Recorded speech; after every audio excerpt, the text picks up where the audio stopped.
C'était donc ça tout ce tintouin, les cris, le micro, d'accord. À mon avis, vous allez vite vous en lasser. Je ne lui prédis pas un grand avenir. Salut tout le monde, je m'appelle Robin et je suis très heureux de vous accueillir au micro pour ce 6e épisode du balado Une invention sans avenir, un podcast transatlantique où on se retrouve pour discuter de cinéma, de politique et bien plus encore. Dans le dernier épisode, d'ailleurs, on a évoqué l'extrême droite au cinéma, un sujet politique s'il en est, oui, une émission que vous pouvez bien sûr écouter sur vos applis de podcast habituels et préférés. On y parle de la récupération des films par les fachos, on y parle de Bac Nord, de 300 et de plein de trucs du genre. Ça fait du bien tout de même de prendre un peu de recul politique sur tout ça, évidemment, parce que le fascisme se porte plutôt bien en ce moment, en France comme au Québec d'ailleurs. Oui, on peut dire ça, ouais. Si j'en crois les allers-retours incessants de Mathieu Bock-Côté, qui écrit donc ses tribunes nationalistes québécoises depuis le plateau de CNews. C'est à peu près ça l'ambiance du moment. Ou, si j'en crois aussi, la tribune croisée de nos deux ministres de l'éducation, soi-disant. Je sais pas si vous avez vu passer ça. Oh là là, quel grand moment. C'était magnifique. Ouais, tout cela est assez affligeant. En tout cas, en contrepoint, en conséquence, pour aujourd'hui, on a choisi un sujet peut-être réputé plus léger, même si, bon, vous nous connaissez, de toute façon, tout est politique. Fait que, on va parler de cinéma et de chansons avec 3 chroniqueurs et chroniqueuses que je vous présente donc en chanson. Et même en chanson de Johnny Hallyday. Eh oui. Allez. Lui non plus. Était pas très de gauche, hein. Évasion fiscale en Belgique, c'est pas... Ouais, mais il a fait 2 fois la fête de l'humain. Et là, ça rattrape tout. C'est bon. Donc, il était de gauche, c'est bon. Alors, s'il était une chanson de Johnny, il serait bien évidemment l'envie qu'on me donne l'envie d'avoir envie, puisque l'envie de co-créer ce podcast avec moi, c'est lui qui l'a eu. Et il regrette peut-être un peu maintenant que je fais des jokes sur Johnny Hallyday. C'est Raphaël Jodon. Salut, Raph. Ah là là, merci. Ça va bien?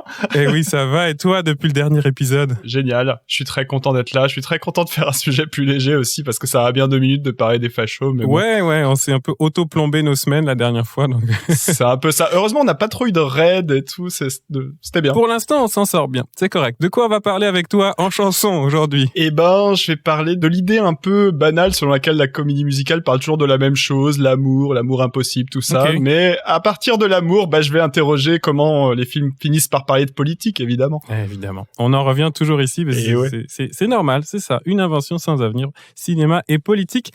La deuxième chroniqueuse de l'émission, avec toi, Raph, a peut-être frémi tout à l'heure lorsque j'évoquais son ministre de tutelle, puisqu'elle est prof et même prof de philo. Alors, si elle était une chanson de Johnny, elle serait bien entendu celle-ci. Quoi, Hegel? Qu'est-ce qu'il a, Hegel? Quelque chose qui va pas. En tout cas, Alice est avec nous. Salut, Alice. Salut, je vois que le niveau de calembour est élevé aujourd'hui. Ouais, je vais essayer de pas faire traîner ça trop longtemps dans l'émission, mais pour l'introduction, je me suis dit, ok, calembour, allons-y. Comment vas-tu? Ça fait longtemps qu'on t'a pas entendu à l'émission. Ouais, ça va très bien. Je suis contente de revenir après une rentrée un peu chargée, là. Et puis, j'ai écouté votre dernier épisode, il est vraiment très bien, je conseille. Ah, merci beaucoup. Écoute, on est content de te retrouver toi aujourd'hui. De quoi on va parler en chanson avec toi? Je vais réfléchir un peu à partir de l'article de Laura Mulvey à la manière dont les chansons de comédie musicale mettent la narration en pause pour nous forcer à contempler le corps des femmes. Et je vais essayer de donner des pistes pour sortir de ça. Donc oui, c'est très politique, encore une fois. Ouais, on s'en doutait. Pas de Hegel aujourd'hui, non? Mon jeu de mots tombe à l'eau. C'est les vacances. C'est bon, merci Alice. Et puis le dernier chroniqueur d'aujourd'hui avec nous, il a fait une thèse qui s'intéresse en particulier au philosophe Walter Benjamin, on peut dire en français. Alors évidemment, s'il était une chanson de Johnny Hallyday, ce serait Laura. Oui. Mathieu est avec nous. Salut Mathieu. Ouais, c'était très niché comme blague. Oui. Magique. C'est un peu une niche de vanne là par contre. Je pense Laura, c'est un concept développé par Walter Benjamin. C'est aussi le prénom évidemment de la fille Laura Smith de Johnny Hallyday. Bref, je vais assumer ma blague. Ça fait plaisir de te retrouver. T'étais avec nous au tout premier épisode, Mathieu. Oui, tout premier. Je suis très content de revenir. Pareil, comme Alice, grosse rentrée. Et puis j'ai fait des choses un petit peu, c'est un peu comme aujourd'hui, je vais parler de choses qui ont a priori rien à voir, mais là j'ai fait des choses qui ont a priori rien à voir. J'ai fait les vendanges et j'ai fait un colloque Donc voilà, ça n'a rien à voir l'un avec l'autre, mais ça a été mes dernières semaines, donc ça devait très pas occupé. Être les mêmes soirées C'était pas les soir, mêmes soirées. Non. Voilà. Donc je suis très content. Et pareil, j'ai écouté tous les podcasts sauf le tout dernier sur les fachos et j'ai hâte d'écouter celui sur les fachos. Ouais, je comprends. De quoi on va parler aujourd'hui? T'as dit que t'allais faire des liens improbables, alors entre quoi et quoi? Alors j'ai mis un titre à ma chronique, c'est surtout ne soyez pas vous-même. Voilà, et je vais essayer de montrer le potentiel politique d'une telle réplique qui appartient à un film qui s'appelle Tralala des frères Larieux. Et je vais montrer que dans le film des frères Larieux, la dimension politique elle est un peu décevante. Et par contre, surtout ne soyez pas vous-même, on la trouve dans un film de Ruffin et Perret qui s'appelle Debout les femmes. Et oui. Et que dans ce film, peut-être que cette réplique peut avoir une dimension politique plus sympa, quoi. Voilà. Ok. T'as pris une réplique d'un film puis tu l'as appliqué à un autre. Exactement, comme un gros voleur. Exactement. C'est ça. Mais on fait un peu ce qu'on veut. Ben oui, on fait ce qu'on veut dans l'émission. Ben merci à tous les trois d'être avec nous. Avant de lancer une première chronique, on pourrait peut-être troquer Johnny. On va arrêter de parler de Johnny, enfin surtout moi. Troquer Johnny pour les Sparks. Nous, on n'a rien demandé, hein. Ouais, non, je sais. J'assume pleinement cette introduction. Mais ouais, les Sparks, pourquoi pas, ouais. Ce serait mieux. Ben oui, parce que on a pas mal débuté en travaillant ensemble en off, débuter cette émission à propos de chansons avec le film Annette qu'on a tous et toutes vu et aimé, si je me trompe pas. Annette, donc de Léo Scarax, sur une idée originale, scénario, une musique des frères Mael, Ron et Russell Mael, alias les Sparks. Alors on pourrait peut-être vous dire un mot du film Annette. Mathieu, je pense que toi t'avais vraiment beaucoup aimé, on en a parlé pas mal. Je crois que c'est un des films politiquement les plus puissants que j'ai pu voir dernièrement sur un vieux concept de Debord qui s'appelle la société du spectacle et le tout spectacle, vraiment le tout spectacle, le public est spectacle, stand-up, opéra, même le militantisme devient spectacle, ce qui peut aussi avoir tendance à figer et dépolitiser parfois le militantisme, notamment autour de la question de l'émancipation des femmes. Et sur l'émancipation des femmes, idée extraordinaire de Carax qui est de faire de la petite fille du film un automate. Et que son devenir, sujet politique conscient se fait d'une manière extraordinaire à la fin du film. Mais ça, j'en dis pas un peu plus. J'en dis pas plus. On a déjà dit beaucoup. Les auditeurs, découvrir. Pas tant que ça. Les gens savent qu'on va divulguer un peu en écoutant le podcast, fait que c'est normal. Un petit peu, ouais. Alice, tu veux rebondir un peu sur Annette?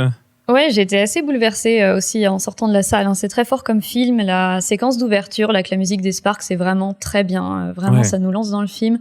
Après, la suite de la musique m'a un peu moins emballée. J'en reparlerai peut-être un peu dans ma chronique. Sur le côté très politique, moi je serais pas allée jusqu'à dire que c'est le film le plus politique qu'on ait vu depuis longtemps, parce que quand même c'est encore un film du point de vue c'est un film sur la violence des hommes, mais du point de vue d'un homme, et je dirais qu'un film plus politique encore ce serait d'avoir le point de vue d'une femme, parce que finalement le personnage féminin il a pas trop son mot à dire sur la situation. C'est toujours le personnage d'Adam Driver qui analyse toutes les situations. Mais après, si le but c'était de parler d'un personnage d'homme toxique et violent, c'est très bien fait. Je pense que Léo Scarax, il a quand même compris des choses à MeToo, et c'est pas si courant de la part d'un homme de cet âge-là, blanc. Ouais. Et puis Adam Driver, il joue bien le mec toxique. Je sais pas s'il y a un lien avec sa personnalité, mais il le joue un peu trop bien. C'est un peu suspect, ouais. Toi qui es super fan, Alice, là c'est. C'était magnifique. Il avait une coupe de cheveux parfaite.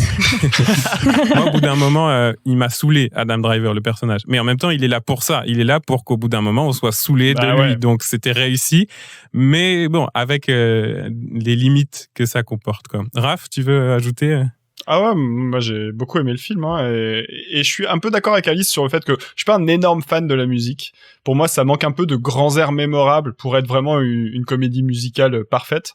Mais par contre, qu'est-ce que la mise en scène est belle, quoi. Il y a des idées visuelles incroyables. La scène du chef d'orchestre avec Simon Helberg, là, putain, c'est exceptionnel. Enfin, vraiment, il y a des trucs que j'avais jamais vus au cinéma avant, et moi, c'est pour ça que j'y vais, quoi. Ouais, je comprends. Mais je suis pas 100% d'accord avec toi quand tu dis qu'il manque d'air mémorable. Moi, mais c'est peut-être parce que ces scènes-là, puis cet air-là m'a touché parce que je suis jeune papa, mais la scène de Simon Helberg qui chante We Love Each Other So Much à la petite fille, là, mais j'en ai chialé pendant des jours et des jours, et je l'avais dans la tête, cette chanson, pendant des jours et des jours. Elle reste bien, mais après, ça tourne beaucoup autour de celle-là, quoi, dans le film. J'en aurais voulu 3 ou 4. Ouais, non, je suis d'accord avec toi. La chanson du début, comme disait Alice, May We Start, So May We Start, elle envoie quand même vraiment pas. Ça, Un bon gros début de film. Là, tu sais que t'as de l'énergie pour tenir les 2 heures du film, quoi. Ben voilà, notre petit conseil. Ouais, on était tous d'accord. Consensus sur Annette de Léos Carax. Oh. Des belles idées de montage aussi. Moi qui suis monteur, ouais, il y a plein de trucs intéressants aussi dans la mise en scène. Bref, il méritait son prix de la mise en scène et puis c'était très bien qu'il soit pas allé le chercher à Cannes. Ça aussi, c'était politique. Voilà. Excellent. Et Alice, puisque tu nous as un peu dit que tu allais peut-être reparler d'Annette dans ta chronique, on verra, mais je propose que ce soit toi qui commence l'émission d'aujourd'hui. Tu t'intéresses un peu aux pauses chantées dans les comédies musicales et puis à qu'est-ce qu'on peut en faire en termes d'interprétation? Oui, donc les comédies musicales, elles sont souvent organisées sur le modèle d'alternance entre des scènes classiques dans lesquelles les personnages parlent et des scènes qui sont chantées, voire dansées. Et habituellement, les scènes parlées, elles font avancer le récit, elles nous présentent les enjeux, alors que les scènes chantées, c'est comme une sorte de mise en pause du récit. Et puis à ce moment-là, il y a une suspension d'incrédulité, hein. On accepte, nous, en tant que spectateurs, spectatrices, le fait que le chant et la danse, c'est normal, et on sort du réalisme à ce moment-là. Et du coup, je me suis demandé, on met en pause le récit, mais en pause pour faire quoi? Quel est le but de ces pauses? Et j'en trouverai 2. La première, c'est de mettre en pause le récit pour prêter attention aux émotions des personnages et à nos émotions. C'est quelque chose qui est très vieux, hein. Dans l'opéra aussi, on retrouve ça. Le fait qu'il y ait une alternance entre des récitatifs, des airs et des chœurs. Et dans l'opéra, ça va aussi provoquer une rupture, un changement de rythme, parce que les récitatifs, c'est du texte qui est pas répété, qui avance. On n'a jamais 2 fois la même phrase. Et puis les inflexions sont un peu plus proches de la voix parlée, alors que les airs, là, vont répéter plusieurs fois les mêmes phrases, souvent dans une structure un peu A, B, A. On va avoir une sorte de refrain, et du coup, on va voir comme un ralentissement, un arrêt dans le rythme de la musique. Si je veux prendre un exemple célèbre dans la musique classique, par exemple dans la Passion selon saint Matthieu de Bach, on a l'évangéliste qui nous raconte l'histoire de la Bible. Il dit « Et Jésus dit à machin, et machin lui répondit, etc. » Et puis les airs, par contre, c'est vraiment un grand développement sur les émotions. Ruß und Reue, par exemple, repentir et regret, déchire mon cœur, etc. Donc on s'épanche vraiment sur les sentiments. Ouais, alors qu'avec l'évangéliste, là, ça enchaîne. Hein. Tu sens qu'il y a du texte, quoi. Ouais, c'est très rapide. Dans les comédies musicales, on retrouve la même chose, sauf que en général, le récit, il est plutôt parlé que chanté. Alors, il y a quelques exceptions, hein, dans les films entièrement chantés, par exemple ceux de Jacques Demy, Les Parapluies de Cherbourg, Une chambre en ville, là, on a tout le texte qui est chanté. Et typiquement, dans Les Parapluies, les récitatifs sont un peu triviaux, ça ajoute même un peu de l'humour. Par exemple, quand Geneviève prend de l'essence à la fin du film et que le mec à la pompe lui dit super ou ordinaire, et elle dit oui. Peu importe. Et du coup, c'est drôle parce qu'on a ce truc-là, ce décalage, alors que les airs à côté, c'est ultra lyrique, je ne pourrais plus jamais vivre sans toi, c'est dégoulinant de sentiments. Et d'ailleurs, le film commence avec une scène de garagiste aussi, là, pour nous dire un peu, ça va être comme ça pendant tout le film, donc on y va d'emblée, quoi. Tu vérifieras l'allumage de la Mercedes. C'est vraiment trop drôle. Oui, le moteur cliquette un peu, ou je sais plus. Ouais, le moteur cliquette un peu, ouais. Ouais, du coup, je crois que ce que je préfère, moi, c'est ça, c'est les récitatifs dans les films chantés de Demy. Je trouve que c'est le plus original. Et à côté, les grands airs, ils sont très beaux, ils nous font pleurer, mais ils sont un peu cucus, ils sont un peu excessifs. Je dirais, ça vieillit plus mal quand même que le reste. Et donc là, je peux prendre un autre exemple récent. On peut parler d'Annette, et c'est là où peut-être je suis pas d'accord avec toi, Robin. Je trouve que le problème de la musique d'Annette, c'est que les airs sont un peu répétitifs. Et effectivement, cet air là, We Love Each Other So Much, il revient vraiment beaucoup de fois dans le film, et il est un peu cucu. Alors évidemment, Carax, il joue dessus, hein, sur le fait que c'est cucu. Ça sert à ça, mais je trouve que c'est le point le moins intéressant du film. Et il n'y a pas de récitatif vraiment, et les scènes parlées, c'est des vraies scènes de cinéma peu classiques. Ouais. Donc ça, c'était le premier but que peut avoir le fait de mettre en pause la narration. Et puis je trouve qu'il y en a un autre, c'est de mettre en pause pour le spectacle, voire pour la contemplation. Et là, on peut s'intéresser donc à l'article de Laura Mulvey, l'article célèbre, hein, sur le male gaze, qui s'appelle Plaisir visuel et cinéma narratif, où elle explique que, je vous cite, hein, le cinéma grand public combine avec soin spectacle et narration. Il faut noter la façon dont le flux de la diégèse dans la comédie musicale est interrompu par les numéros de chant et de danse. Et comme c'est cet article sur lequel elle parle de la manière dont on filme les femmes, elle ajoute « La présence des femmes est un élément indispensable du spectacle dans le film narratif ordinaire, bien qu'elle tende à perturber le développement de l'intrigue et à figer le flux de l'action en des instants de contemplation érotique. » Et c'est vrai que dans la comédie musicale, la présence de la danse, par exemple, va permettre d'introduire une manière de filmer le corps des femmes un peu plus directe, un peu plus sexualisante, et qui va sortir des codes un peu classiques. Par exemple, si on filme un chant contre chant, là, les personnages, ils vont être naturellement à égalité parce qu'il y a des manières de filmer qui sont codifiées. Alors que là, dès qu'on filme de la danse, on va pouvoir se permettre de filmer, d'oser peut-être des cadrages un peu plus audacieux, des angles de caméra différents, et ça va amener un peu un regard d'érotisation de ce que Mulvey va appeler la scopophilie, le plaisir de regarder.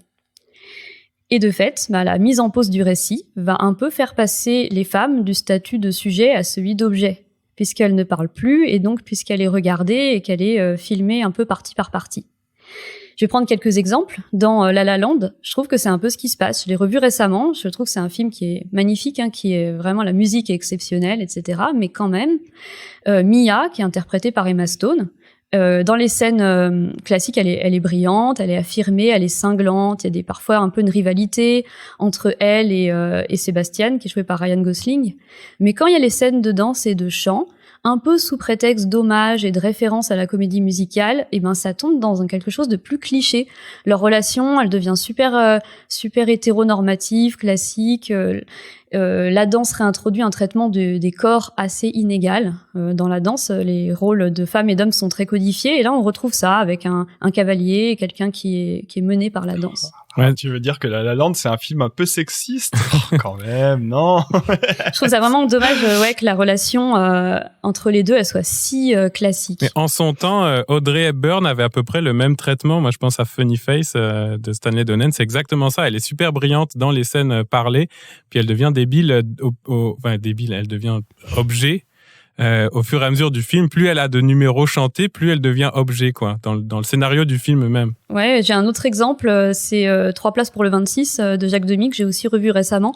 C'est un film assez intéressant, mais je préviens, assez cringe quand même. Je fais un petit, petit trigger warning, inceste, relation entre une jeune fille et un vieux gars, c'est un peu bizarre quand même. Et le film, il est ambigu dans son traitement du personnage de Roxane. C'est une jeune fille qui va avoir une relation amoureuse et sexuelle avec Yves Montand, qui est déjà très vieux au moment où est tourné le film. Et c'est quelques années avant sa mort. Il est vraiment très très vieux. Et Mathilde Amet, qui joue Roxane, elle est assez jeune. Je crois qu'elle a 22 ou 23 ans au moment où elle tourne le film. Et la sexualisation de son personnage est bien plus appuyée dans les scènes de danse et de chant que dans les scènes parlées. Et quand elle danse, on voit vraiment que la caméra devient le regard d'Yves Montand sur elle, et aussi, du coup, par extension, le regard des hommes qui regardent le film. Et c'est un truc dont parle Mulvey aussi dans son article. Elle dit « Une femme s'offre en spectacle au sein du récit. Le regard du spectateur et celui des personnages masculins dans le film se trouvent parfaitement combinés. Pendant un instant, l'impact sexuel de la femme en représentation entraîne le film dans une zone incertaine, hors de son propre espace-temps. » Donc il y a bien cette idée de mise en pause pour qu'on puisse contempler le corps des femmes. On est presque obligé même d'oublier le personnage tel qu'il avait été construit jusqu'à présent, quoi. Ouais, c'est vrai, ça transforme le personnage, ça le dénature même. Alors du coup, je me dis, il faudrait résoudre ce problème pour que la chanson de comédie musicale soit pas ce prétexte-là. Mulvey, elle dit que le cinéma récent, alors cinéma récent de son époque, en 75, a essayé de se débarrasser de ce problème de mise en pause du récit en retirant les femmes. Par exemple, dans les buddy movies, c'est des films d'action, tout se déroule très bien, fluidement, parce qu'ils sont entre mecs. Peut-être c'est pas la solution qu'on va garder ici. On va peut-être essayer de trouver une solution pour ne pas mettre en pause l'action et garder les femmes. C'est radical, mais dans le mauvais sens. C'est ça. Alors, j'ai 2 exemples qui sont des pistes. Récemment, j'ai revu aussi l'épisode musical de Buffy. Vous savez que j'aime beaucoup cette série. C'est un épisode exceptionnel, sur tous les plans. La musique est trop bien. Mais ce qui m'a vraiment marqué en le voyant, et c'est comme ça que j'ai eu l'idée d'ailleurs de cette chronique, c'est qu'il y a plein d'éléments clés de la narration qui se déroulent dans cet épisode et pendant les chansons. Parce que dans les séries, en général, l'épisode musical, c'est une vraie mise en pause pour le coup. Hein. C'est même peut-être une parenthèse qui n'est pas vraiment canon dans l'univers de la série. Parfois, c'est un peu, voilà, on a fait notre délire musical et puis on revient à la vraie série. Ouais, tu veux dire une parenthèse à l'échelle de la saison. Oui, un truc qui a pas d'enjeu, quoi. Exactement. Et là, c'est l'épisode 7 de la saison 6, qui s'appelle Once More with Feelings. Et il est super important narrativement, cet épisode. Il y a un certain nombre de choses qu'on attend depuis le début de la saison et tout se passe là. Et se passe pendant les chansons.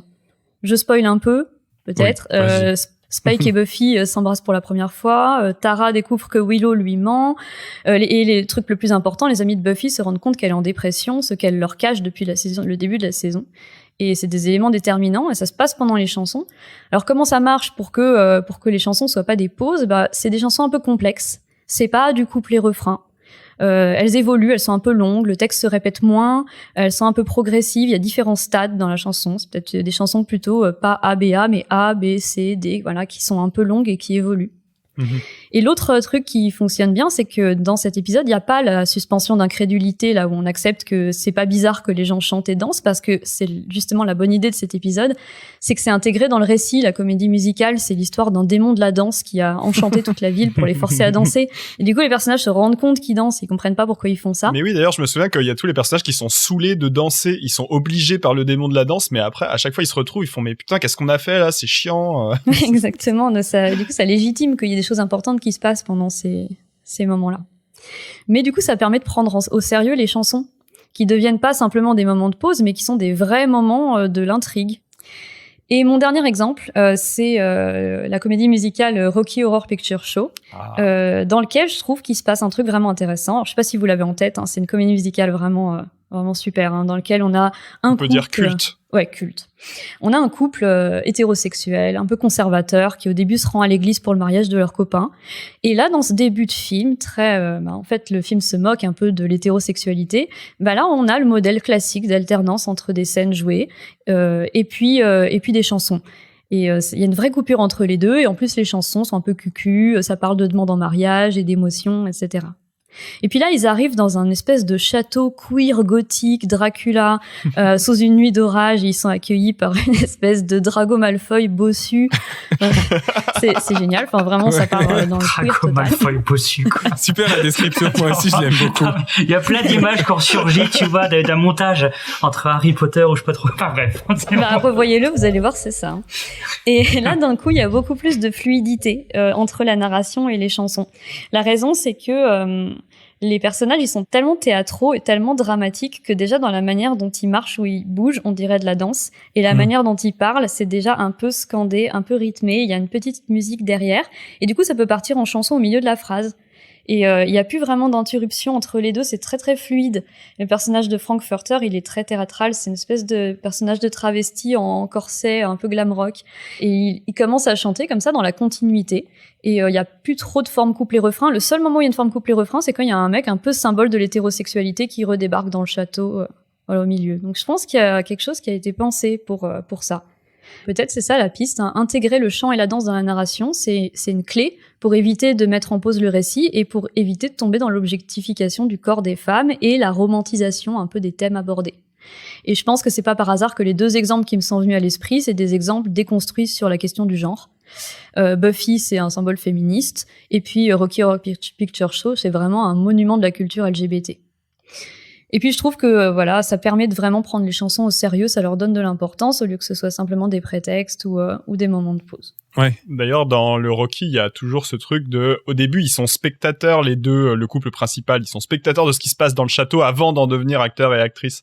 Et du coup, en regardant ce qui se passe, et du coup, ils nous montrent que c'est pas normal. Ah oui. Et donc que c'est vrai, que ça arrive vraiment. Oui, c'est là la question du regard, hein, puisque Mulvey, c'est beaucoup le regard. Là, t'as les personnages qui se font le relais du regard un peu normatif au sein du film. C'est ça. Ok. Mathieu, est-ce que ça t'a... C'était passionnant et je pensais en écoutant Alice à la façon dont les passerelles se font entre certains films et je pensais en t'écoutant au Rocky Horror Picture Show à Fame. Je sais pas si tu as Fame en tête. Fame qui cite une très grosse séquence du Rocky Horror Picture Show où le public de l'école de jeunes danseurs interagit avec chante en même temps, reproduit avec ses costumes, etc. Et dans mon souvenir, Fame a plutôt tendance à retrouver le male gaze. C'est un film d'Aaron Parker, c'est un film qui retrouve un peu ce genre de choses. Est-ce qu'il y aurait pas aussi cette manière de casser finalement la logique et la cohérence plus émancipatrice, quelque chose de cet ordre-là, en récupérant, en citant un film. Voilà, ce serait une piste en fait, en t'écoutant pour prolonger le truc. Est-ce que Fame prolonge la chose politique de manière politiquement juste ou injuste, voilà, pour le dire de manière un peu binaire, quoi. Ouais, est-ce qu'ils ont Fame à normaliser le Rocky Horror Picture Show, c'est ça? Quelque part. Même si mais c'est une longue citation, c'est une citation filmique très intéressante, mais voilà. Ouais. Et évidemment, on vous invite à aller réécouter l'épisode Un mois sans homme si vous voulez en savoir un peu plus sur Laura Mulvey, dont on a pas mal parlé là, mais on vous refait pas tout le topo sur cette autrice très importante du féminisme dans les études cinématographiques, mais on vous invite vraiment à aller voir cet épisode où on parle justement du male gaze et de tout ce que ça implique en termes de mise en scène. Absolument. Et déjà, Alice t'avait fait une chronique assez brillante sur la question. Merci Alice. Merci. On a envoyé plein d'exemples déjà. Vous avez une idée des genres de comédies musicales et de films musicaux qu'on a tous et toutes les quatre dans la tête, dans nos références. J'ai envie de vous demander, sans même forcément parler de comédies musicales et de films musicaux, puisqu'on parle de chansons d'une manière générale, est-ce qu'il y a des chansons qui vous ont marqué dans des films? Donc pas forcément dans des films musicaux, mais on peut employer une chanson à telle ou telle fin dans un film. Il y a plein de manières de le faire. Est-ce que vous avez des exemples en tête, des choses très très marquantes, Raph? Ah ouais, moi c'est évident, c'est Modern Love de David Bowie dans Mauvais Sang, de Léos Carax d'ailleurs, l'auteur d'Annette. Ah oui, c'est cette scène où il se met à courir.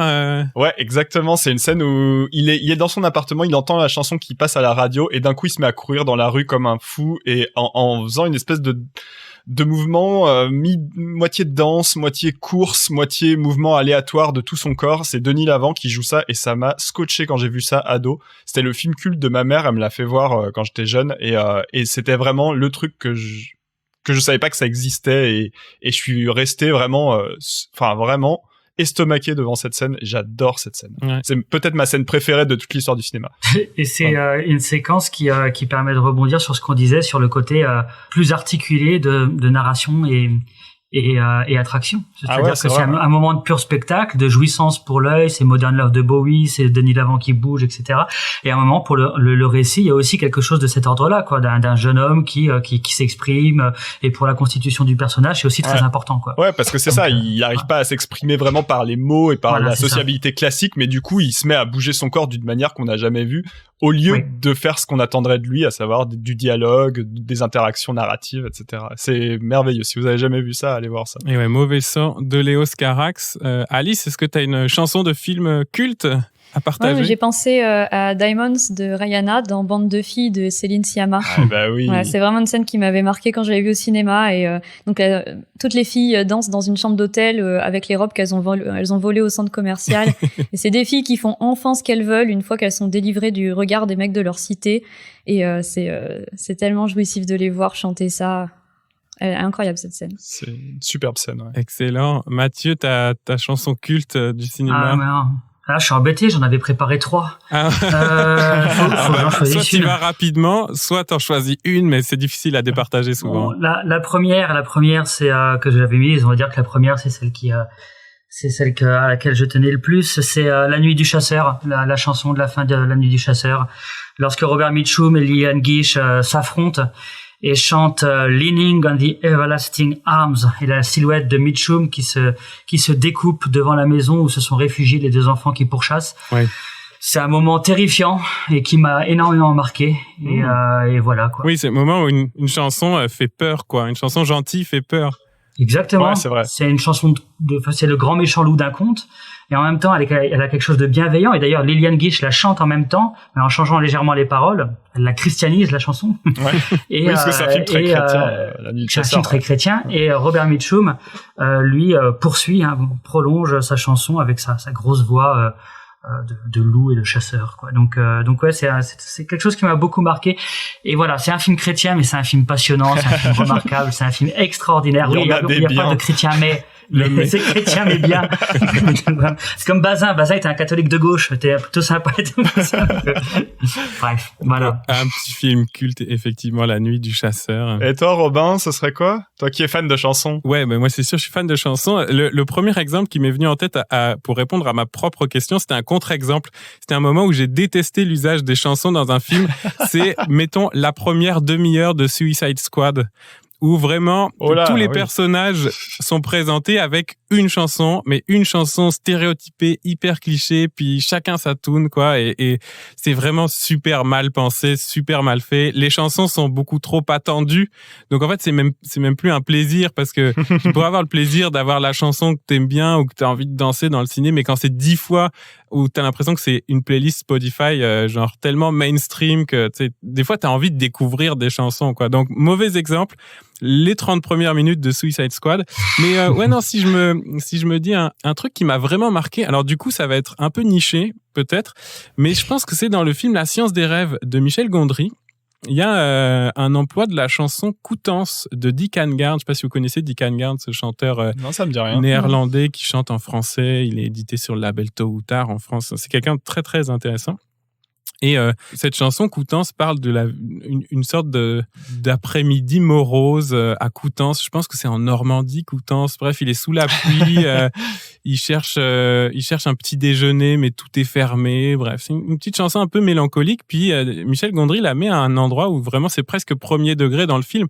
Sauf que c'est un film anglophone et il fait avec une chanson francophone. Et moi, je me souviens très bien avoir entendu cette chanson en français, me dire c'est quand même brillant d'entendre les paroles de la chanson dans le film dire quelque chose du film dans sa propre langue, alors que c'est pas une chanson comme dans une comédie musicale où c'est censé faire avancer l'intrigue par un personnage. Donc ouais, là, je pense que c'est dans La Science des rêves. Je l'ai vu il y a très longtemps. Alors peut-être que je me trompe, mais je suis à peu près sûr que c'est dans un film de Michel Gondry. Fait que n'hésitez pas à commenter là-dessus si je me trompe. Ouais, dites-nous sur la des conneries. Ça se peut. On va chercher dans nos souvenirs alors après. Ouais, c'est ça. Et alors attends, vas-y, snipe tes deux autres exemples du coup. Ah oui, Mathieu. Au pire, on coupera si c'est chiant. Bah allez, si c'est chiant. Non, en fait, j'avais fait des thématiques et tout. J'avais un exemple effroi, c'était La Nuit du Chasseur. Ah ouais. J'avais un exemple surprise et un exemple plaisir. Est-ce qu'on a le droit de choisir le premier? Moi, je veux bien surprise. Moi aussi, j'ai surprise. Non, la surprise, c'est moi qui ai été surpris. C'est la première fois que j'ai vu. Je sais pas ce que je penserais de ce film aujourd'hui, mais c'est la première fois que j'ai vu On connaît la chanson d'Alain Resnais. Ah oui. Et quand on ne sait pas comment fonctionne le film, et à quel point c'est surprenant. Alors pour un petit, moi je sais pas par exemple. Un petit rappel, voilà. Alors le film fonctionne alors ce sont des histoires d'amour, d'amitié, de profession dans Paris, et le film est rythmé par des chansons populaires françaises d'hier et d'aujourd'hui, des années 20, 30 aux années 90. Le film date de 97. L'intérêt du film, enfin son originalité, c'est que les chanteurs chantent en playback ces moments chantés et que c'est la vraie voix de Johnny Hallyday, d'Edith Piaf, le groupe etc. Téléphone. Je me souviens. Le groupe Téléphone. Johnny toujours, hein, vous avez. Johnny revient. J'avais dit que de toute façon, un épisode chanté sans citer Johnny, les 5 ou 6 fois, je serais pas content. Et donc la surprise, c'est ça, c'est quand j'avais vu le film la première fois, je savais pas qu'il fonctionnait comme ça. Et la scène d'ouverture, c'est à la fin de la Seconde Guerre mondiale. Il y a le général le général nazi qui contrôle Paris, qui est au téléphone avec Hitler. Hitler donc lui dit de bombarder, enfin de mettre le feu à Paris. Le général raccroche, donc tout ça est parlé normalement. Ouais. Et puis le général raccroche, et puis il lève la tête, et là on entend Joséphine Baker pendant que le type bouge les lèvres. J'ai deux amours, mon pays et Paris. Et puis là t'es parti dans un film qui est structuré comme ça, quoi. Donc avec des chansons de Bachung, etc. Donc c'est très surprenant, quoi. Ouais, c'est très brillant. Il y a déjà beaucoup de chansons dans les films d'Alain Resnais. Je vous conseille son film La vie est un roman, qui est aussi très très incroyable sur le plan de la mise en scène avec des chansons dans le film. Bref. Et donc moi c'est pas souvent que j'ai envie de voir du Resnais parce que je suis pas un énorme fan, mais alors là tu m'as vraiment teasé parfaitement. Ah oui. Avec un petit apéro juste avant, des amis, et puis regardez ça, c'est un vrai plaisir du coup. Voilà. Mon troisième exemple, mon exemple plaisir, je le réserve pour plus tard si on a un petit moment conseil et tout ça, je le glisserai à ce moment-là. Excellent. On reviendra avec toi pour le plaisir. D'ailleurs, c'est une chanson de Julien Lepers. On est en plein dedans. Écrite par Julien Lepers. Ouais. Ce serait à toi en fait, Mathieu, de rester au micro puisque ça va être ta chronique à toi. Tu nous parles, on l'a dit tout à l'heure, d'un film des frères Larieux qui eux, il était temps qu'ils fassent un film musical puisqu'ils avaient avait énormément fait tourner Philippe Catherine devant la caméra. Et puis d'un film de François Ruffin, dont le premier film avait un titre de chanson, Je veux du soleil. Fait que, comme on dit au Québec, tout est dans tout. Je te laisse le micro, Mathieu. Et tant que tu dis ça, merci beaucoup Robin. Le premier film de Ruffin, le précédent film, c'était Je veux du soleil, et son premier film, c'était aussi une chanson. Ah oui. Des Charlots, puisque c'est Merci Patron. Ah bah oui, donc, merci Patron. Bah oui, j'ai oublié. C'est une chronique work in progress. Merci Robin. Merci beaucoup Robin. Et donc j'insiste un peu sur le titre de ma chronique parce que le titre renvoie à une réplique du dernier film des frères Larieux. Et la réplique c'est, ouvrez les guillemets, surtout ne soyez pas vous-même. Donc 2 films aujourd'hui qui font l'actualité, sortis presque au même moment en France. Donc Tralala, c'est le titre du film des frères Larieux. Vous l'avez vu ou pas? Non. D'accord. Donc sorti le 6 octobre, et puis donc Debout les femmes, sorti le 13 octobre, réalisé par le député France Insoumise François Ruffin en compagnie du cinéaste plus professionnel, on va dire, Gilles Perret. Alors voilà, ce sont quelques petites notes que je vais vous exposer ici. Alors j'avais écrit un truc du genre ça mériterait d'être nuancé, mais derrière j'avais dit en même temps l'espace du balado sert aussi à affirmer des choses sans trop de nuance. Donc soyons on est là, on est là. Non, parce que si on dit des trucs trop nuancés, après personne va venir nous insulter sur les réseaux sociaux. Bien sûr, donc c'est pas intéressant. Donc c'est important d'y aller franco. Donc 2 films qui n'ont a priori absolument rien à voir et que je vais essayer de connecter de manière un petit peu forcée. Le premier, c'est une comédie musicale, qui appartient pleinement à cette catégorie cinématographique, à ce genre cinématographique, un film chanté, un film enchanté, on pourrait dire, c'est assez proche de ce que pouvait faire Jacques Demy, auquel cette formule évidemment reste attachée, le cinéma enchanté de Jacques Demy, et auquel ce film fait songer dans sa mise en scène, dans sa structure, dans sa façon de présenter les choses. Et ça, la presse française notamment a pu le mettre en avant ces dernières semaines. Alors Tralala, c'est quoi, ou plutôt c'est qui? Tralala, c'est le personnage principal du film, incarné par Mathieu Amalric. C'est un clochard qui vivote à Paris et il rencontre donc dans la capitale une jeune femme qui l'attire, qui l'intrigue, qui l'obsède. Après qu'elle lui ait dit donc ces quelques mots qui donnent mon titre à cette chronique, surtout ne soyez pas vous-même. Juste après avoir dit ça, elle disparaît. Donc lui, il désire la retrouver et c'est à Lourdes qu'il va la recroiser, une des capitales des pèlerinages de la dévotion à Marie. Et dans cette ville, il va faire la rencontre de quelques clochards dont le chef de file est incarné par Denis Lavant. Voilà, on fait encore des petites connexions Modern Love tout à l'heure, Denis Lavant ici. Le premier soir, il dort avec la petite troupe donc de SDF dans un hôtel fermé dont la tenancière est incarnée par Josiane Balasco. Balasco qui conserve le lieu pour offrir un abri aux plus démunis. Alors le personnage de Balasco croit reconnaître en Tralala son fils disparu 20 ans plus tôt, était parti aux États-Unis, qui avait plus donné de nouvelles.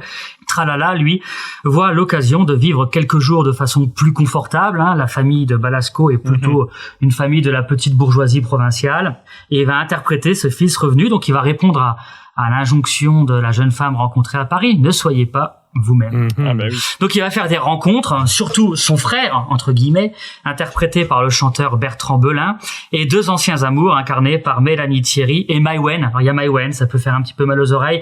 Promis, elle ne reste pas très longtemps à l'écran. Pardon pour les adorateurs de Maïwenn. Mais voilà. On a dit qu'on avait le droit de se faire des ennemis, c'est correct. L'intrigue,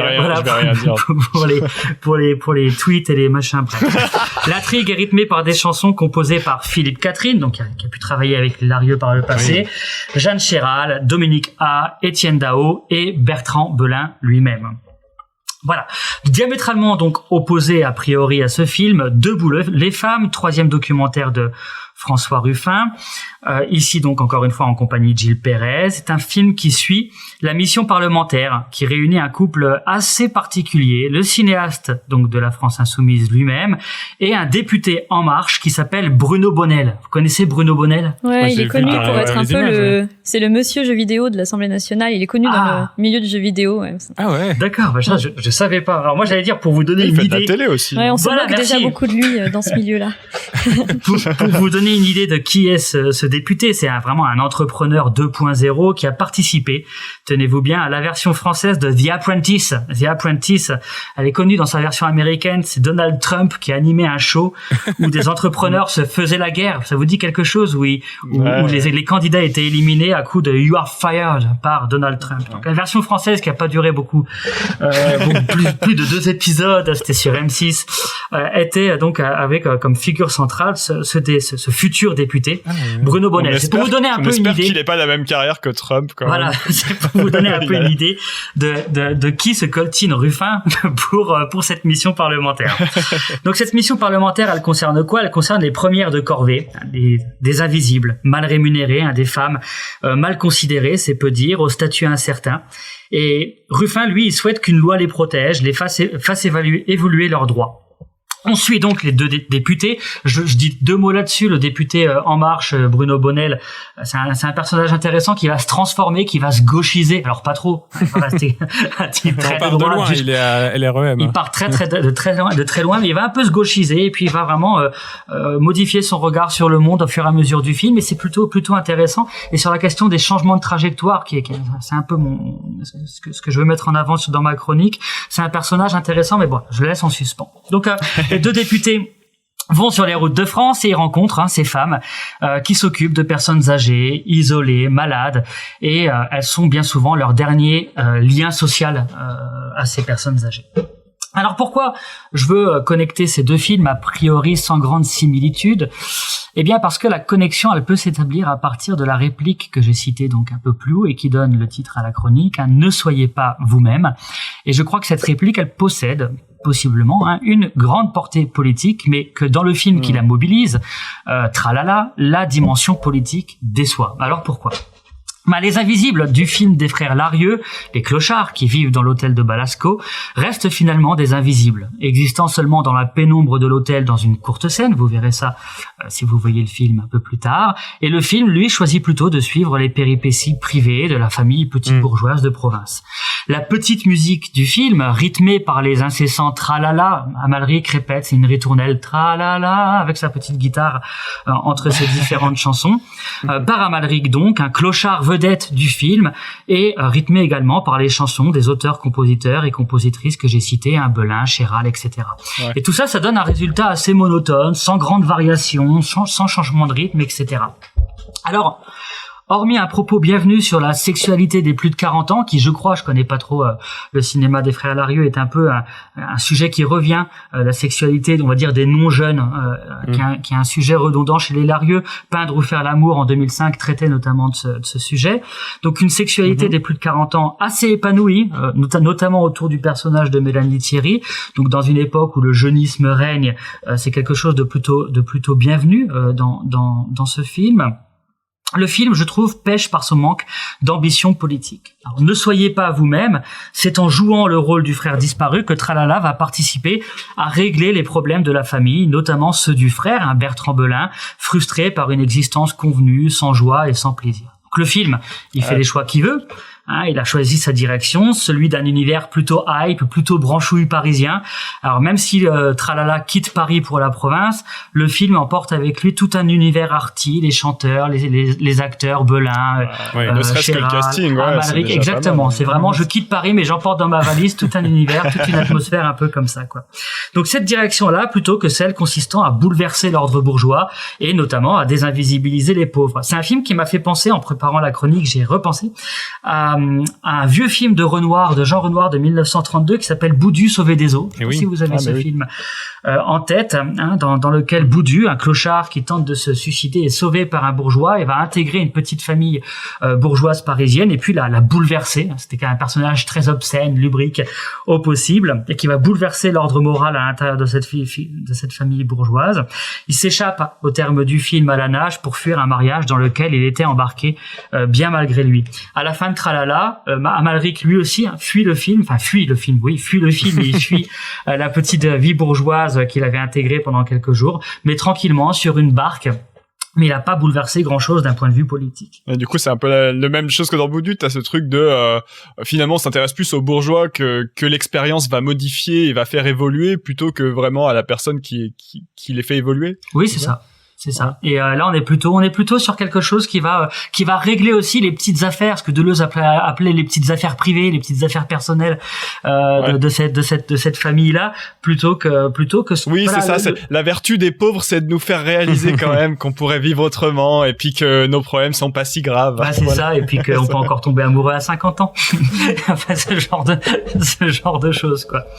Et donc pourquoi partir de ce film pour parler de Debout les femmes, c'est parce que Debout les femmes, je trouve qu'il exploite de façon assez enthousiasmante l'injonction donc à ne soyez pas vous-même. Alors bien sûr, cette réplique n'est pas dans le film de Ruffin, mais elle est là implicitement, et notamment dans la séquence finale dont je souhaite parler. C'est une séquence chantée, la séquence finale, où les femmes rencontrées par les députés prennent place au sein de l'hémicycle pour chanter leurs témoignages, leurs aspirations, leurs revendications. Donc la séquence, elle fait évidemment écho, je crois, à la fin de Je veux du soleil, le précédent film de Ruffin. Je sais pas si vous vous souvenez, mais on a vu le personnage de Marie, une gilet jaune, qui entonnait sur une plage la célèbre chanson Je veux du soleil du groupe Au Petit Bonheur, avant de rejoindre les chanteurs en studio pour un enregistrement qu'on peut visionner au moment du générique final.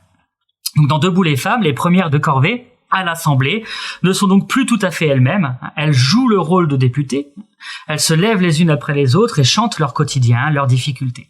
À cet instant, le cinéma leur offre une petite victoire, puisque dans la réalité, le texte de loi proposé par les deux parlementaires est rejeté massivement par l'Assemblée. Donc petite victoire offerte par le film qui, par la chanson, articule le sérieux de la revendication politique à la légèreté, la gaieté des mélodies. C'est une séquence vraiment très joyeuse, je trouve très réussie, très drôle, pendant une dizaine de minutes, donc à la fin de Debout les femmes. C'est même la première séquence vraiment joyeuse du film, en fait. C'est la première où tu les vois vraiment sourire, où tu les vois être vraiment dans le pur bonheur d'être là. Voilà. Et je trouve que rien que ça, c'est assez bouleversant. Ouais.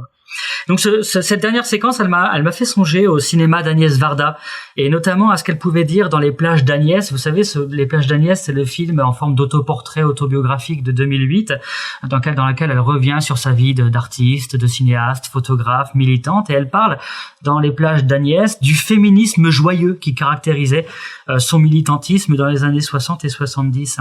On se rappelle dans les années 70 d'un film comme L'une chante, l'autre pas, et sa fameuse scène chantée devant le tribunal de Bobigny par Pomme, interprétée par Valérie Mérès, apportant ce soutien aux femmes jugées pour avortement. Ne soyez pas vous-même, semble dire Pomme, qui se reconnaît plus dans les mots de Engels qu'elle chante que dans ceux du patriarcat dominant. Ne soyez pas vous-même, cela peut être un mot d'ordre intéressant et en lien avec l'actualité des revendications politiques. Ça peut signifier ne soyez pas la personne que vous êtes, c'est-à-dire qui résulte d'une construction socio-historique, ce à quoi la société vous assigne. Mais bien entendu, et c'est là le paradoxe qui est au cœur de ma chronique, en n'étant pas elle-même, au sens de ce que la société veut qu'elle soit, elle est elle-même ce sujet plus authentique, plus vivant, en mouvement. Un mot un peu savant, ce serait une sorte de dialectique entre les deux, quoi. Une tension entre ne soyez pas vous-même, ce à quoi on vous a assigné, pour être davantage vous-même. Et je crois que les séquences chantées, en particulier dans les films qui n'appartiennent pas au genre de la comédie musicale, L'une chante, l'autre pas, Debout les femmes, offrent de beaux exemples de rupture de ton, ce que le tralala n'offre pas, de changement de direction accompagnant des discours défendant l'émancipation. Je ne fais que commencer à y réfléchir, mais si vous avez des exemples, je suis preneur. Je vais conclure sur l'exemple d'un film récent qui joue justement de la carte de la chanson pour accompagner une équipe de femmes tout juste libérées d'une institution patriarcale. C'est un film qui n'est pas une comédie musicale, mais qui finit sur un moment chanté comme ça. Le film s'appelle La Bonne Épouse. Je ne sais pas si vous l'avez vu, c'est un film de Martin Provost avec Juliette Binoche, sorti en 2020. C'est un film assez inégal, à l'esthétique un peu vieillotte, qui raconte le quotidien d'une école où des jeunes filles apprennent à devenir de bonnes épouses, c'est le titre, de bonnes ménagères, faire la couture, faire la lessive, avoir le bon comportement en société, etc., etc. Au terme du film, elles s'évadent et se dirigent vers Paris, et Provost change de ton, le cinéaste il change de ton et passe alors à la comédie musicale, où chant et danse rythment la fin de son histoire. Ne soyons pas nous-mêmes, ne soyons pas de bonnes épouses, chante, je crois, implicitement les femmes et Binoche en tête. Pour cette séquence conclusive, je crois que le film vaut le coup d'être vu.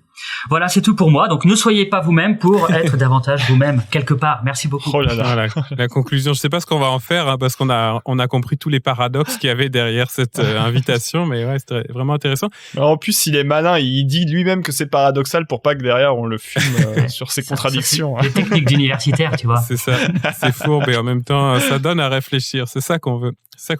Le lien se faisait très très bien d'ailleurs entre les exemples que t'as proposés et la chronique précédente d'Alice. Non seulement parce que on va refaire le pont aussi. J'en profite pour vous rappeler que vous pouvez aller réécouter les précédents épisodes du podcast parce qu'on a déjà un peu, même beaucoup parlé de Agnès Varda, de L'une chante, l'autre pas. Alice t'en avait parlé pas mal. Mm-hmm. Mais il y a cette idée de à quel moment justement ne soyez pas vous-même. Est-ce que l'acte de chanter fait qu'on est plus visible?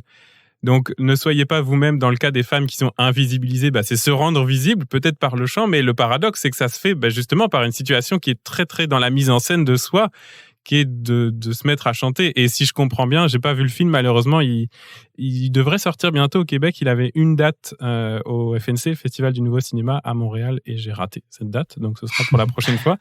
Mais si je comprends bien, il y a le truc de... c'est fait dans l'Assemblée nationale, donc il y a l'amphithéâtre, il y a un peu redoublement de la mise en scène, etc. Donc, ce paradoxe d'être soi-même, de se montrer soi-même dans une situation de se mettre en scène à fond, quoi. C'est hyper intéressant par rapport à ce que disait Alice juste avant, quoi. Oui, c'est vrai. Mais c'est une vraie rupture de ton où le documentaire presque banal de Ruffin est cassé par un moment de fiction.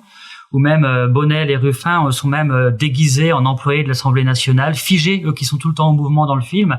On a beaucoup reproché ça à Ruffin, son espèce d'égotisme, un peu cette façon de se filmer sur le terrain en train de régler un peu les affaires du monde, ou en tout cas essayer d'y participer. Et c'est un moment où ce sont eux qui deviennent les figurants, et puis les femmes qui, dans un moment de pure fiction, mais je crois que la fiction permet ça. Après la banalité de l'heure 10, l'heure 15, du documentaire donc qu'on a pu voir, le moment de fiction plus affirmé permet d'imposer un discours de façon un peu plus brute et beaucoup plus convaincante, je crois. Oui, c'est clair que Ruffin, il a bien intégré les critiques qu'on a pu lui faire, parce que c'est vrai que ne soyez pas vous-même, on aurait pu le dire à Ruffin aussi, qui est quand même parfois un petit peu trop lui-même, et oui. C'est aussi sa personnalité qui déteint tellement sur le film, qui fait que dans le précédent film, il était tout le temps là, presque à faire des cours aux gilets jaunes, et c'était un peu insupportable.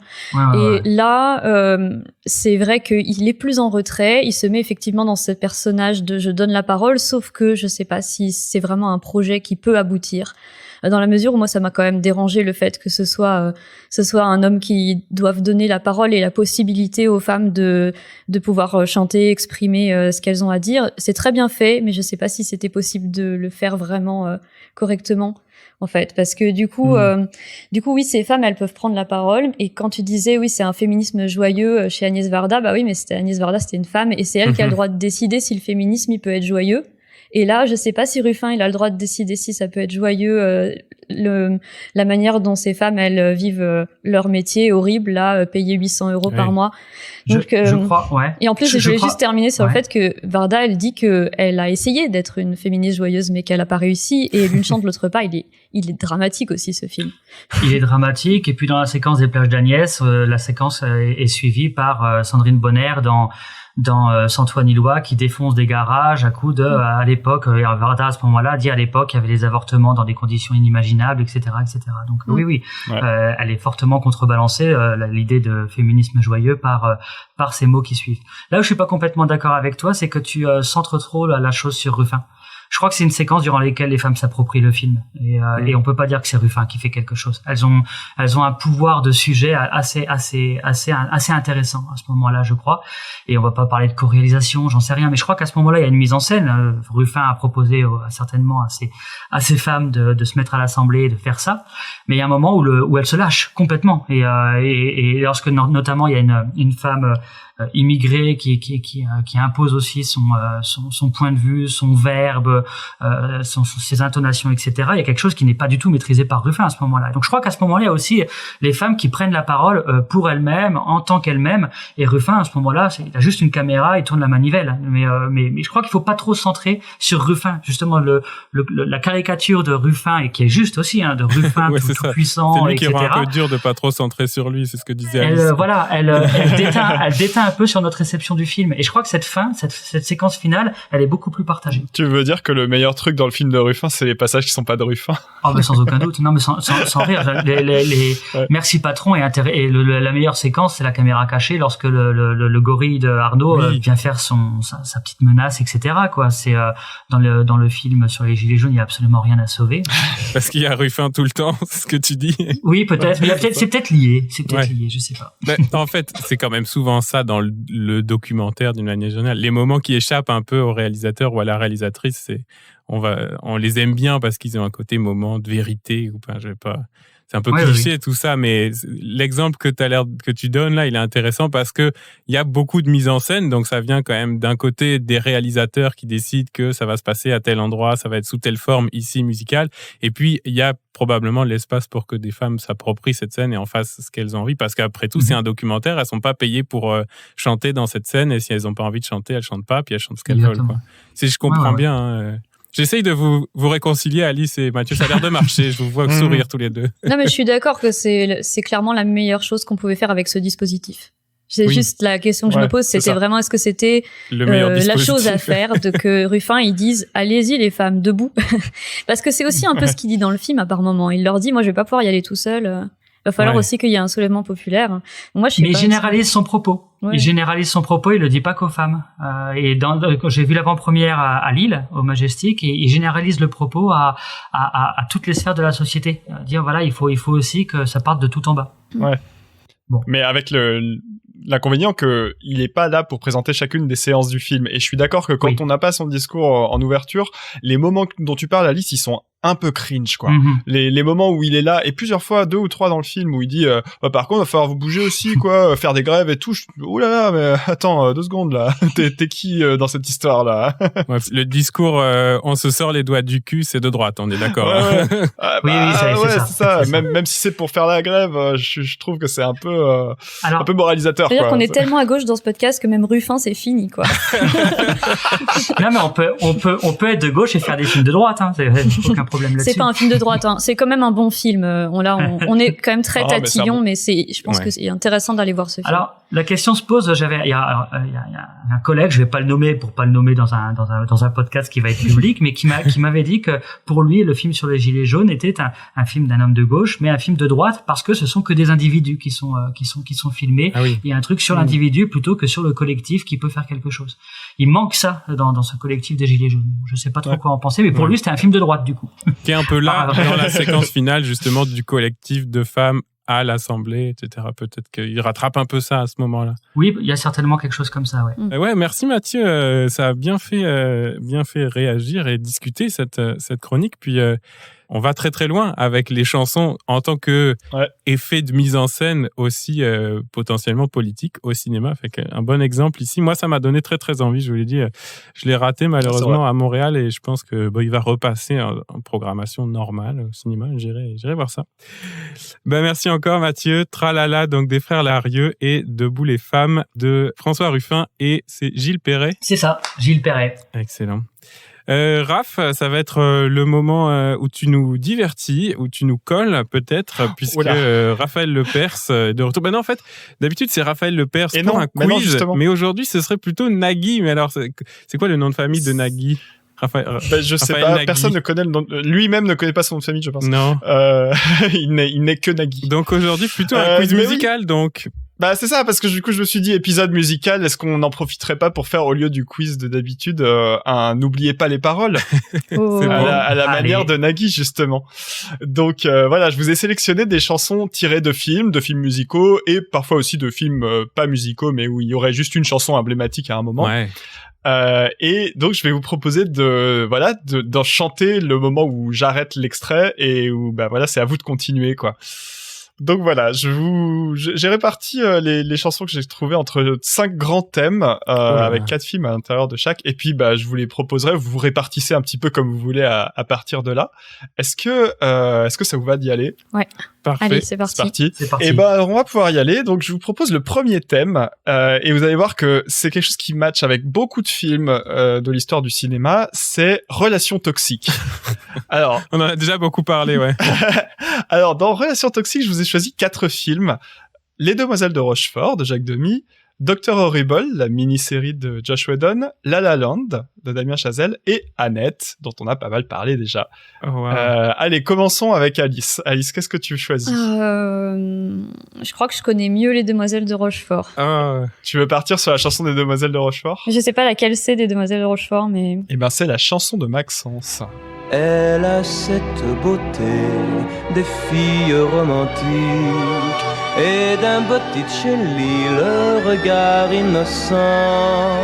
Son profil est celui de ces vierges mythiques qui hantent les musées et les adolescents.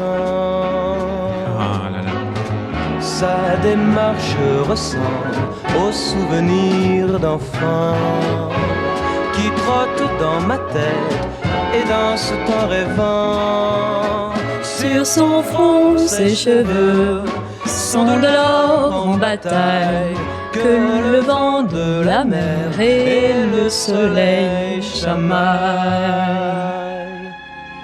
Je pourrais vous parler de ses yeux, de ses mains. Je pourrais vous parler d'elle jusqu'à demain.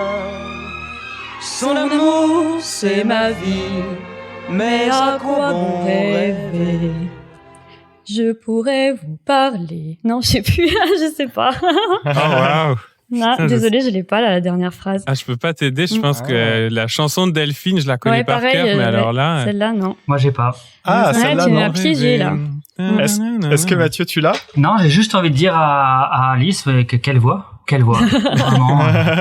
On découvre Vraiment, les je pense que tu talents mérites un point, même. Est-ce c'est que... gentil. Alors, Est-ce qu'on peut avoir un je vous nombre fais de mots? écouter la vraie version, du coup. Je l'ai cherché partout, je ne l'ai pas trouvé. Ah oui. Et ça finit comme ça commence. Et voilà, c'était ça le piège. Oh là là. Qui veut y aller en suivant, Mathieu? Allez. Mathieu, vas-y. Alors, Allez, tu prends quoi? La série de Whedon, je connais pas, tu vois. Annette, j'ai peur. Donc je vais prendre allez, La La Land. Allez, La La Land. La La Land, on est donc sur le tube City of Stars. Aïe, aïe, aïe. Chaud. On va t'aider, Mathieu, s'il faut. Ouais. City of Stars, are you shining just for me? Point d'interrogation. City of Stars, there's so much that I can't see. Who knows? Question mark. I felt it from the first embrace I shared with you. That love, our dreams Are always come true. C'est pas ça? C'est pas mal, c'est Ouais, pas mal, Alice. J'étais sur Come True aussi à la fin parce que ça rime, oui. Ah oui, mais true, en même temps en ouais. anglais ça rime pas toujours. Ouais. Les We chansons. believe it. Bah, vous allez We voir, believe it's c'est pas true. très loin. Finally come true. Ah. C'était May Finally Come True, mais Ah. franchement, vous étiez pas loin. Ouais.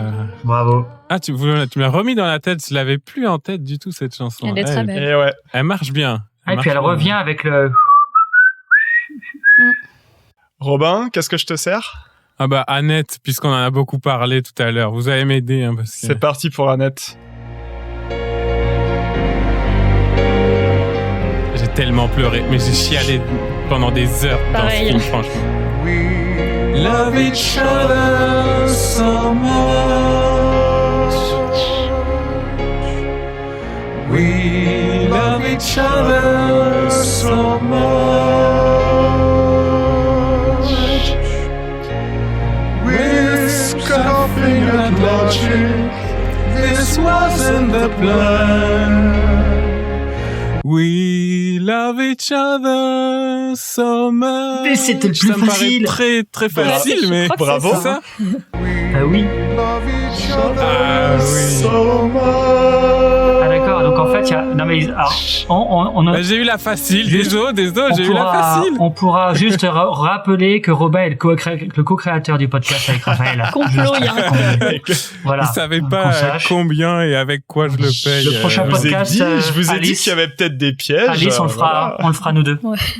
Non, et je tiens à vous dire que je pense que moi je l'ai vu au Québec, donc sous-titré en français, et je pense que les chansons étaient traduites aussi à l'écran en sous-titrage, et que donc j'avais jamais lu en fait les paroles de la chanson. Je suis content parce que Raphaël nous les projette à l'écran pour tout vous dire pendant qu'on chante. Voilà. Mais en fait, quand tu nous as projeté les paroles, j'avais pas la réponse. Puis une fois qu'on s'est mis à chanter, là, c'était bon. Voilà. C'est devenu une évidence. C'est ça. Eh ben, écoute, Robin, je te propose, tu as gagné la main sur cette manche. Je te propose de choisir en premier pour la suivante. Le prochain thème, c'est dans comédie musicale, il y a comédie. Ok. Vous avez donc le choix entre Singing in the Rain, La Cité de la Peur, La Vie de Brian et Les Bronzés. C'est chaud. Oh, ça donne envie. Je vais y aller avec La Cité de la Peur. La Cité de la Peur pour toi. C'est la carioca, j'espère bien. Comme tu peux le supposer, c'est la carioca.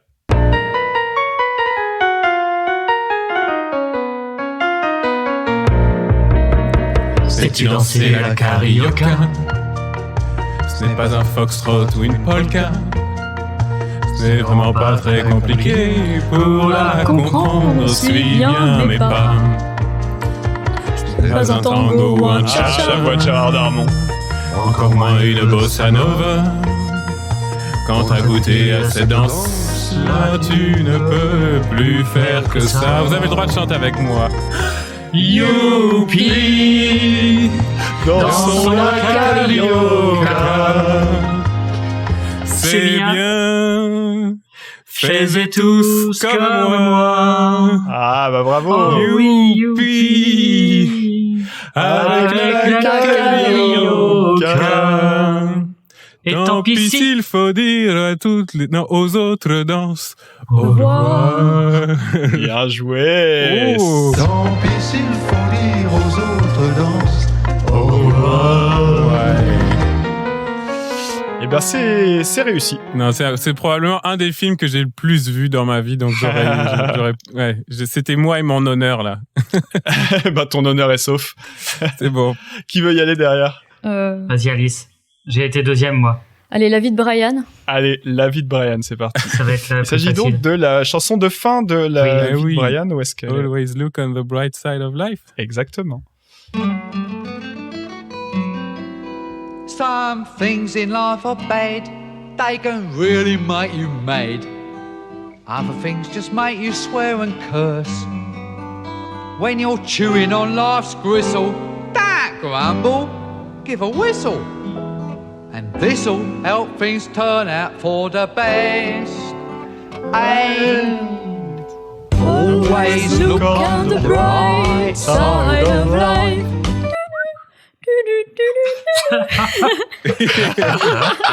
On imagine que t'as sifflé. C'était exactement ça.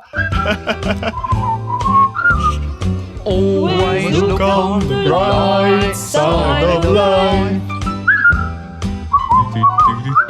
Bravo Alice. Alors Alice, oui, autant t'as un bel organe, mais le sifflement, ça va pas. Je sais pas, non. Mais j'y suis allée quand même, hein, tu vois. Franchement, chanter en sifflant, c'est vraiment dur. Mais j'aurais pris, si j'avais été deux, j'aurais pris La Vie de Brian parce que je sentais que c'était le facile. J'aurais été bien dans donc, la merde. Et du coup, il te reste les Singing in the Rain ou les Bronzés. Qu'est-ce que tu choisis? Bah, chantons sous la pluie. Les Bronzés, non, merci. Allez, chantons sous la pluie. Ça, c'était Étoile des Neiges, les... Non, c'était les Bronzés 1, c'était Dadadi Dadada. Oh non! C'était pour vous faire rire, mais vous avez esquivé le piège avec brio. Bon, Singing in the Rain, c'est très bien, alors. Singing in the Rain, c'est parti.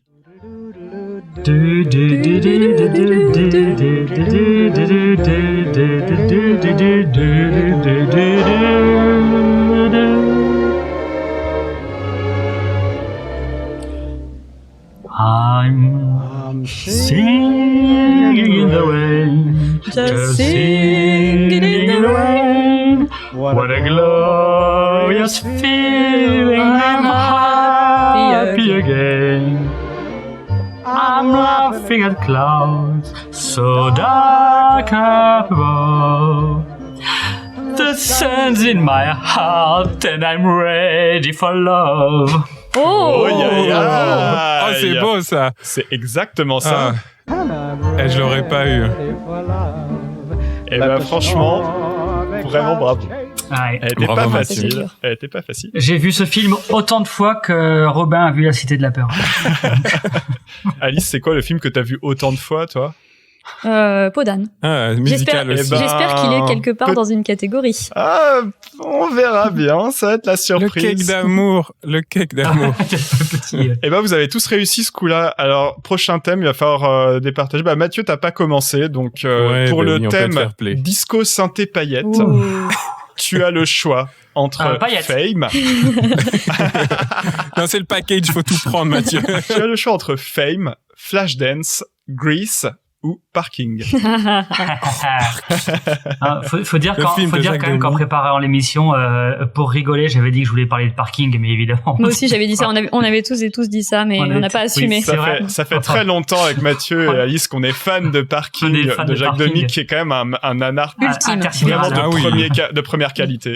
Donc C'est la voilà. bouse de Et Jack c'est Demy. pas faute d'aimer Jack Demy, mais alors vraiment ouais. Parking, waouh. Et c'est dommage parce qu'il y a Francis Huster qui a quand même quelqu'un de super, mais voilà. Bon, attends. Mais oui, il y a la moustache de Gérard Klein. Oui, c'est vrai. Moi, c'est tout ce que je C'est ça. retiens du film, la moustache de Gérard Klein. Mais très très bon impresario, Gérard Klein. Je crois que dans Grease, je pense que je vais faire hou, alors je vais tenter celui-là. Et ben, Toi qui nous avais on va parlé de voir. Fame tout à l'heure. On va voir, on C'est va voir. To my heart, it must be true. You're the one I want. You're the one I want. The one I want. You're the one I want. The one I want. You're the one I want. Ouais. Yeah. The I one I believe. need. Oh, yes, it is. Hey, Bien, Robin était venu en aide. j'ai fait la passe décisive Vraiment. pour Mathieu. J'ai Yes, it is derrière, non? Ah, yes, indeed. Ah, The non, j'ai wine pas. I need, oh yes indeed. Et ouais, c'est Ah, bien là, ça. là. Beau travail d'équipe. Robin, tu as gagné le droit par cette passe décisive de choisir le film. Quitte à perdre un point, j'ai vraiment Ah non, envie qu'on laisse-moi écoute Parking. Parking. Parce que les autres. Ok, je te laisse Parking. Allez, ok. Oh là là, Tu me promets qu'on écoute Parking. Oh, la compétition ici. Mais moi, Fame, allons-y avec Fame. Fame, c'est Alice, parti. tu me promets qu'on écoute Ouais, je te Parking. promets. Je partirai pas avec cette déception aujourd'hui. Elle va dire Flashdance. Non, je non, connais. non, je suis pas comme ça. I got gold. And you can set it free. I can catch the moon in my hand. Don't you know who I am? Remember my name. Fame. I'm gonna live forever. I'm gonna learn how to fly. I feel it coming together. People will see me and cry. I'm gonna make it to heaven. Light up the sky like a flame. I'm gonna live forever. Je sais pas du tout ce qu'elle dit. Non, je sais Elle pas. redit Remember My Name quelque part, Ouais, je crois. peut-être Ouais. elle dit Remember My Name, ouais. Un truc comme ça. Ouais. Ok. Baby, remember my name. Oui. Vous aviez pas Baby, le mot décisif. Non, je l'ai Remember rajouté, My baby. Et Oh là là. Ok. Eh ouais, dommage, c'était pas mal. C'était pas... Belle interprétation. Et du Bon, coup, alors parking, hein. et du coup, il parking. nous reste Parking pour Alice. Alors là, Alors j'ai très très peur de la connerie parce que je l'ai pas vu depuis très longtemps en réalité. Et moi, je l'ai vu il y a pas longtemps, mais je me souviens d'aucune chanson. Elles sont pas mémorables non plus. Hein. vous avez le droit de vous aider les uns les On autres. peut Alors, inventer sinon. c'est parti. Ah oui. Enjoy Francis Huster. Lorsqu'il passe près de vous, Ils chantent tellement mal. prenez-le par le cou. Ah la vache. Vivre et de chanter, bonheur de sourire, bonheur d'aimer, bonheur partagé, bonheur subtil. Bonheur super. C'est à peu près ça, ouais, je pense. On vérifie. Bonheur difficile. Ah non merde. Et ouais, ça rime. Du bonheur d'aimer, Bonheur à crédit, bonheur compté, bonheur insolent des gens heureux. Bonheur amoureux. bonheur d'un jour. Bonheur qui s'efface, bonheur trop court, bonheur qui s'envole au fil des jours.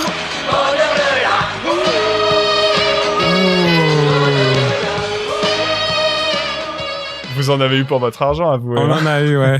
Oh là là, punaise. Francis Huster qui chante dans Parking. Mais il y a beaucoup de fausses bonnes idées ou de mauvaises idées d'emblée dans ce film. Je sais pas comment il faut les qualifier. Je pense qu'on peut dire des mauvaises idées Alors, directes. pour l'anecdote, Johnny Hallyday avait été pressenti. Voilà. Bah, ça aurait peut-être été Je mieux. pense que ça aurait été mieux. Et David Bowie et Johnny David Hallyday. Bowie, ça aurait été certainement mieux. David Bowie, sérieux? Ça aurait presque pu être un bon film. Ah Oui, ouais. ça, Sans y a déconner. aucun doute. Sans déconner. Ah oui, quand Francis Huster dit pourquoi moi Ah, ça, Je pensais que ça allait être celle-là, je suis un peu déçue. On l'imagine avec la voix de Johnny, du coup. Mais pourquoi moi C'est ça. Mais même Bonheur de vivre, il aurait peut-être pu en faire quelque chose. Mais c'est quoi. Michel Legrand, non, c'est pas Johnny. Michel Legrand. Mais c'est ça qui est terrible, c'est que c'est Non, Michel Legrand. C'est Michel Ouais, Legrand. Ouais, mais il était grippé, je crois. Enfin, j'avais vu ça aussi sur Wikipédia. Je vous parlerai tout à l'heure du seul film de Jacques Demy où il n'y a pas Michel Legrand. Oui. Ah mais oui, je je l'ai. sais. c'est bon, on peut le dire ou pas vous savez. Bah vas-y. Ça fait partie du quiz. C'est une chambre en ville. Michel Colombier. C'est bien une chambre en ville. Mais la tu as musique est gagné bien, le hein. droit de choisir pour le prochain thème en premier. Ouais. Grâce à cette réponse à une question qui n'était pas une question. Et ouais. Mais non, vraiment le naufrage Michel Legrand sur Parking, je comprends pas. Bref. On passe au thème suivant. Attention, on arrive dans les trucs vraiment au niveau hardcore. Le thème, c'est les années 2000, c'est la gêne. Ah oui, bah oui, ça, oui. Oui. Et on a dans ce thème Dancer in the Dark Oh. de Lars von Trier, 8 femmes de François Ozon, Les choristes, que vous connaissez tous évidemment, et Moulin Rouge. Ça sera à Mathieu de C'est choisir. à Mathieu de choisir, ouais. Dancer in the Dark, 8 femmes, Les choristes ou Moulin Rouge. Et 8 femmes, c'est piégeux parce que c'est déjà un medley, quoi. C'est comme on connaît la chanson. Et ouais. J'espère que c'est C'est ça. pile ou face de Corinne Charby. Je vais prendre 8 femmes. Allez, 8 femmes pour toi. Et moi, j'espère que c'est pile ou face. C'est pas pile. C'est quand même la meilleure. Oh là là. C'est Mon amour, mon ami.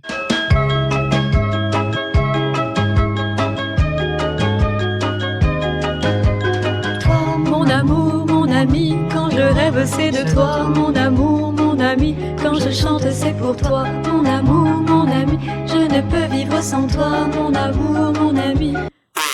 Et je Aucune ne idée. sais pas pourquoi. Et je ne suis rien sans toi. Ah ouais, mince. Aucune idée. On n'a pas la même version. Très jolie, Alice. C'était bien ça. Et je ne Bien sais joué. pas pourquoi. 8 femmes, vraiment, gros malaise pour ma part, revu il y a pas longtemps. Je et crois que waouh. je crois que c'est le film que je déteste le plus de toute l'histoire du cinéma. Je l'ai pas vu depuis sa sortie, moi, je crois. Donc, j'aimerais bien le revoir pour ça. Bah, revoyez-le, ouais. Vous allez voir, c'est horrible. Et pourtant, tu l'as très bien interprété. Mais c'est parce que c'est Ouais, pas Un mot spécifique pour ce film. Alice. misogyne. Ah, d'accord. Mais au On est- sens fort, c'est ça. vraiment la haine des femmes. Oui, parce que des fois, il y a une misogynie Ah ouais, sympa. non, là Ouais. c'est la... Non, mais il y a des intensités, on a compris, ouais. Une haine des femmes, d'accord. misogyne et gênant. Voilà. Ok. Ouais. Et ben Alice, il te reste Dancer in the Dark, Les choristes ou Moulin Rouge. Qu'est-ce que tu choisis? Les choristes. Allez, c'est parti pour les choristes. J'espère que c'est pas ce son chemin. Ah oui. Attention, ça va aller vite. Sur ton chemin, gamins oubliés, égarés, donne-leur la main pour les mener vers d'autres Allez. lendemains. On peut faire la suite. Ouais, oui. Sans cœur de la nuit. On peut faire en canon. Je sais plus trop ce qu'ils disent après. Ardeur de la vie. Sentier de gloire. Et ouais, c'était bien Voilà. ça. Bon bah Ça me voilà. va. il y a- À comme l'époque, quoi, on avait cette voix. Hein. On n'avait pas mué. Enfin, moi, en tout cas, moi, c'est sûr. c'est comme Harry 14 Potter. On peut dire on a grandi avec. On a grandi avec vraiment. Jean-Baptiste Monnier, qui nous écoute. C'est ça, petit ange parti trop tôt. Dans les larmes de l'oubli. Non, il est parti chanter avec les Enfoirés. C'est un Ah peu oui. comme les larmes de l'oubli, mais Oui, c'est vrai, ouais, dans la chanson super gênante des jeunes contre les vieux, là. ouais, la chanson de Jean-Jacques Goldman. Mais lui, il était déjà du côté, Du côté il vieux. était déjà du côté des vieux. Ouais. Il était du côté vieux alors qu'il avait 22 ans à peu près. Ouais, bon.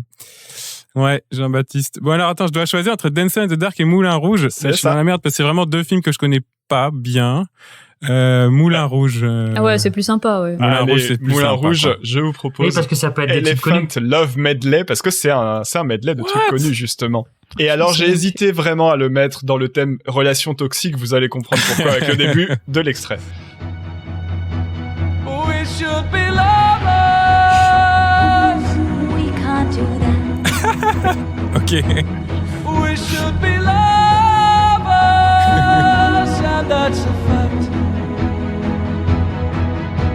Though nothing J'ai les oreilles qui s'animent. will keep us together. We could still time just for one day. Je Tu l'ai l'as pas du Moi tout. non plus, non, pas aucune du tout. idée. Aïe, aïe, aïe. I will always love you. Non, pas ce moment-là alors t'es pas mal, c'est pas loin, il Alors, manque un truc Elton entre John. les deux. Ah, oui. Attention, un indice, on en a déjà parlé de la personne qui est reprise ici. Johnny Hallyday. Diego, il chante Diego. Un autre, c'était à propos De qui on a à parlé propos de Léos Carax. On a parlé David Bowie. Eh oui, je vous fais C'est une écouter. chanson de David Bowie. Ah oui. We can be heroes forever and ever. We can be heroes. Just because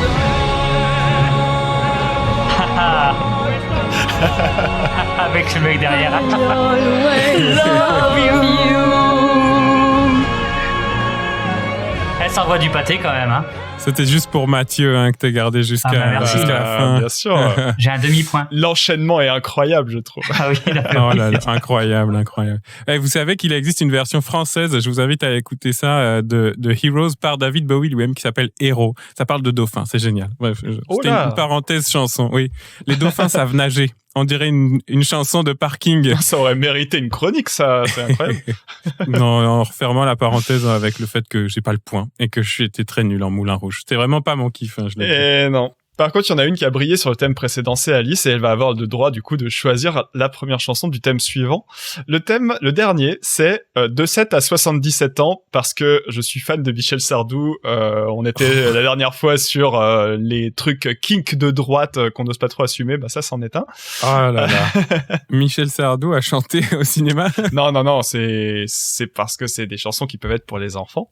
Alors, tu as le choix, Alice, entre Le Magicien d'Oz, Le Livre de la Jungle, La Reine des Neiges ou Peau d'âne. Qu'est-ce que je vais prendre? Ah, je sais Oh pas là trop. là là là là. Eh ben, peau d'âne, bien sûr. Peau d'âne, bien sûr, de Jacques Le Demy. cake d'amour. Bon, par contre, maintenant, Le faut pas que je cake rate. Oh, mais c'est la plus facile. Trop bien. C'est le cake Allez, c'est d'amour. parti pour Peau d'âne.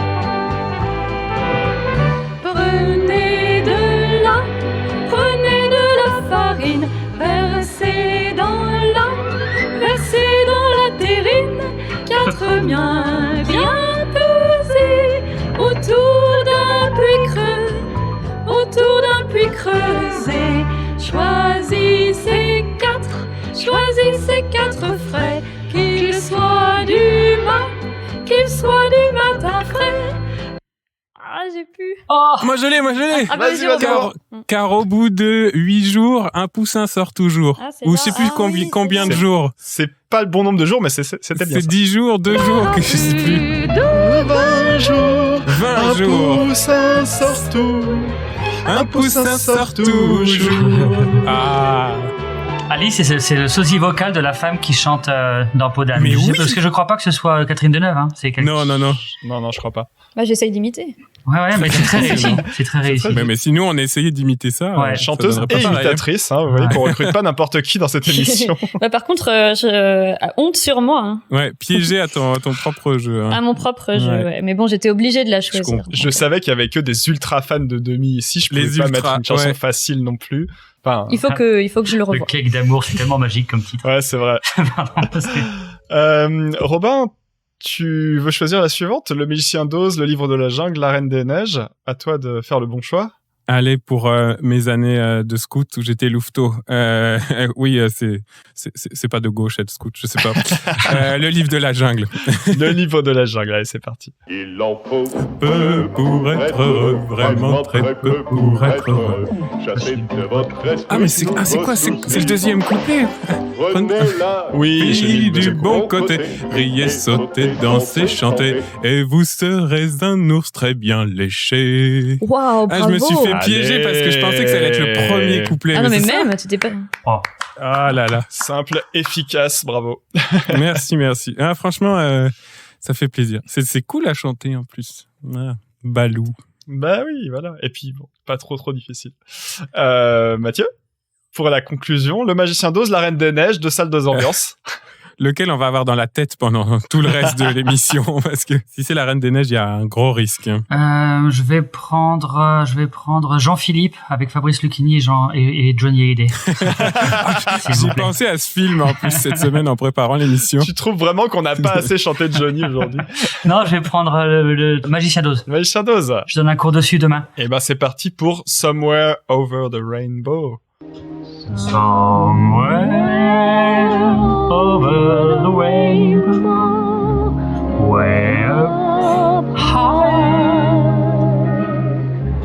there's a land that I heard of once in a lullaby. Somewhere over the rainbow, skies are blue. Diego, libre dans sa tête, s'endort derrière sa fenêtre. Ah, c'est joli.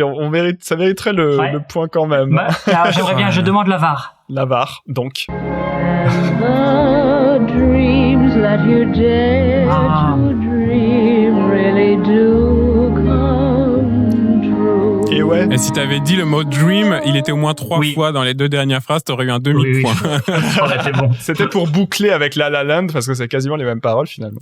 On dirait que c'était inspiré, tiens. Et ouais, Somewhere Over the Rainbow, gros tube dans Le Magicien d'Oz de 1939. Ben oui. Et donc, merci Mathieu, grâce à ce choix, on n'aura pas délivré dans la tête pendant 2 jours. Oui, maintenant, merci Raphaël. On l'avait déjà mis de côté. Mais je vois que vous avez éliminé quand même des trucs cool. Entre ça, Dr. Horrible, qui est, je précise quand même, une super mini-série de comédie musicale réalisée par Joss Whedon en 2008 et qui est vraiment... Je connaissais pas du tout, c'est pour ça. Enfin, vraiment un des très bons trucs qu'il a fait récemment, avec Neil Patrick Harris dans le rôle principal et Nathan Fillion dans le personnage de méchant le mieux écrit des 15 dernières années. Voilà. Eh ben, ça c'est pas du tout survendu. Oui, je conseille, c'est vraiment super drôle. Cool. C'est ça. Et puis, on a échappé aussi à Maniac dans Flashdance. Oui. Je suis très déçu, mais c'est pas grave. Je la réécouterai tout seul chez moi. Ouais. Et tu danseras comme t'as jamais dansé avant. Exactement, c'était ça les paroles à trouver. C'était la traduction. Ah, j'aurais eu le point. Ah, j'aurais eu le point aussi. C'était facile. Ah bah merci Raph pour ce quiz. Merci. Mais c'était Tu vraiment... nous as bien piégé. Hein. Bravo. Ouais. Aussi merci à Mathieu et à Alice d'avoir participé, d'avoir chanté, donné de la voix. Ah, vous avez bien joué le jeu. Putain, vous êtes une bonne team. On devrait monter une chorale sans avenir, du coup. La chorale sans avenir, c'est bon. Et je sais pas comment tu vas faire la transition. Bon, on est toujours sur les chansons. Il va probablement être encore question de Jacques Demy qui était très présent dans le quiz. Donc ça devrait aller pour toi, Raph. Eh oui. Puisque c'est ta chronique qui conclut l'émission à propos donc de Jacques Demy, et on a un peu déjà teasé du seul film de Jacques Demy qui soit pas un film avec Michel Legrand. C'est ça, il s'agit d'une chambre en ville, mais vous allez voir, ça va arriver plus tard. En fait, je vais surtout parler des parapluies de Cherbourg, que Alice a un petit peu teasé aussi tout à l'heure, parce qu'en fait, quand on s'est dit qu'on allait faire cette émission sur les chansons, sur les comédies musicales, je me suis dit, j'ai envie de parler des parapluies de Cherbourg, et puis après, j'ai inventé un truc à partir de là, donc vous me direz si c'est convaincant. C'est une bonne raison. En tout cas, j'avais envie de parler du lien entre amour et politique dans justement ce film, donc réalisé par Jacques Demy en 1964, très particulier parce que, comme Alice l'a dit, c'est le premier, à ma connaissance, vous serez peut-être pas d'accord, j'en sais rien, film intégralement chanté dans l'histoire du cinéma. Ce qui est en soi une performance, ça oblige à repenser tout le système de la comédie musicale classique, l'alternance entre les moments parlés et les numéros musicaux, tout ça, alors que Demy lui-même se revendique comme un grand admirateur du classicisme, notamment américain, mais là il le fait vraiment exploser en étant encore plus radical finalement que ses sources d'inspiration. Et alors j'ai retrouvé, elle est disponible sur YouTube si vous voulez, la bande-annonce de l'époque, qui vraiment met à fond en avant ce truc-là de la première fois historique. C'est-à-dire c'est une bande-annonce dans laquelle il y a des dates qui s'affichent en très gros, et c'est 1829, invention de la photographie, 1895, invention du cinéma, la photographie découvre le mouvement, 1929, le cinéma apprend à parler, et 1964, date de la sortie du film donc, je cite, le cinéma apprend à chanter. Voilà. Ok. Comme s'il n'y avait pas eu de chanson avant au cinéma. Enfin bref, il y a tout un truc là assez égocentrique derrière, mais évidemment pour des raisons aussi marketing, le film met en scène son propre exploit comme un événement historique dans l'histoire du cinéma. Mais oui. On rappelle, parce que non seulement il apprend pas à chanter avec ce film-là, mais le reste est faux aussi. 1895, c'est pas l'invention du cinéma, c'est à la limite l'invention du cinématographe. Mais bon, t'es un peu... Voilà. Ouais, ça on peut y est, faire là, les historiens longtemps. Là, pour ton regard d'historien du cinéma, il y a au moins 20 erreurs dans autant de mots. Bref. Donc voilà. Et cette bande-annonce, elle se conclut sur une punchline finale, comme toutes les bonnes bandes-annonces, qui est la plus émouvante des histoires d'amour racontées en chantant. Alors vous allez me dire c'est assez banal, mais moi c'est un truc qui m'a étonné avec cette bande-annonce. Surtout qu'ils viennent de dire que c'est le premier film chanté, du coup il y avait pas beaucoup de précédents. Bah il y a l'opéra quand même. À l'opéra, je pense qu'il y a des histoires d'amour racontées en chantant, mais bon. Pas faux, pas faux.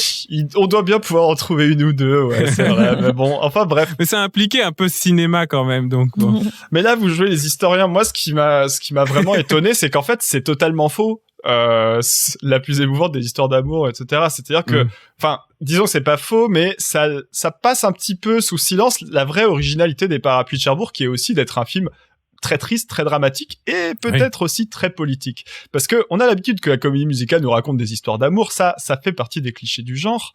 C'est aussi ce qui fait que beaucoup de personnes trouvent ça un peu mièvre et insupportable comme genre à part entière, quoi.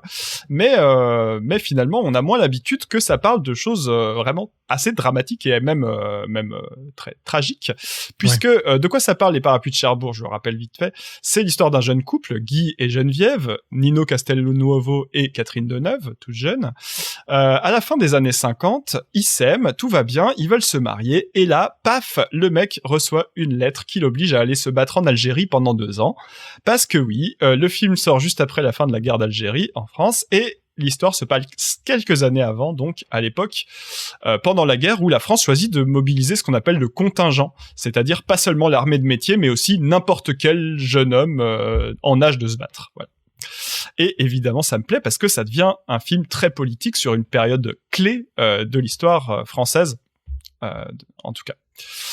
Et sauf que du coup, voilà, c'est un peu plus compliqué que ça. Quand on dit film politique, évidemment, on s'attendrait, je crois, à un truc un peu plus franc. En fait, quand on analyse politiquement les films, c'est aussi un biais, c'est que souvent on a tendance à aller chercher des cinéastes qui se présentent eux-mêmes comme engagés. C'est plus simple, ça permet de s'appuyer sur des éléments solides et ça évite d'avoir à faire de la surinterprétation un peu aléatoire. Et ben avec Jacques Demy, ça marche pas. Parce qu'il a toujours refusé de se présenter comme un homme engagé. Peut-être en grande partie, je pense, par mauvaise foi, sachant que à côté de ça, il était en couple avec Agnès Varda, qui est une femme importante de l'histoire du cinéma féministe, qu'il traînait avec toute la contre-culture française et américaine après mai 68, etc. Donc forcément, tout ça, ça laisse des traces dans ses films. N'empêche que quand on lui pose la question, il dit que la guerre, c'est pas du tout parce qu'il avait envie de dénoncer quoi que ce soit, c'est juste un prétexte pour briser l'histoire d'amour et créer du drame. Okay. Et basta. Voilà. Donc, en faisant un petit peu sa tête de con comme ça, on pourrait dire que Demy se rend même un peu complice de l'invisibilisation. On précise qu'il n'est pas là pour répondre. Et en plus, il n'est pas là pour répondre, on peut lui charger tout ce qu'on veut sur le dos. Non mais voilà, il peut aussi même, enfin, on pourrait aller assez loin, on pourrait dire qu'il sera en complice de l'invisibilisation de ce conflit que, justement, à l'époque, on a tout fait pour effacer de l'histoire.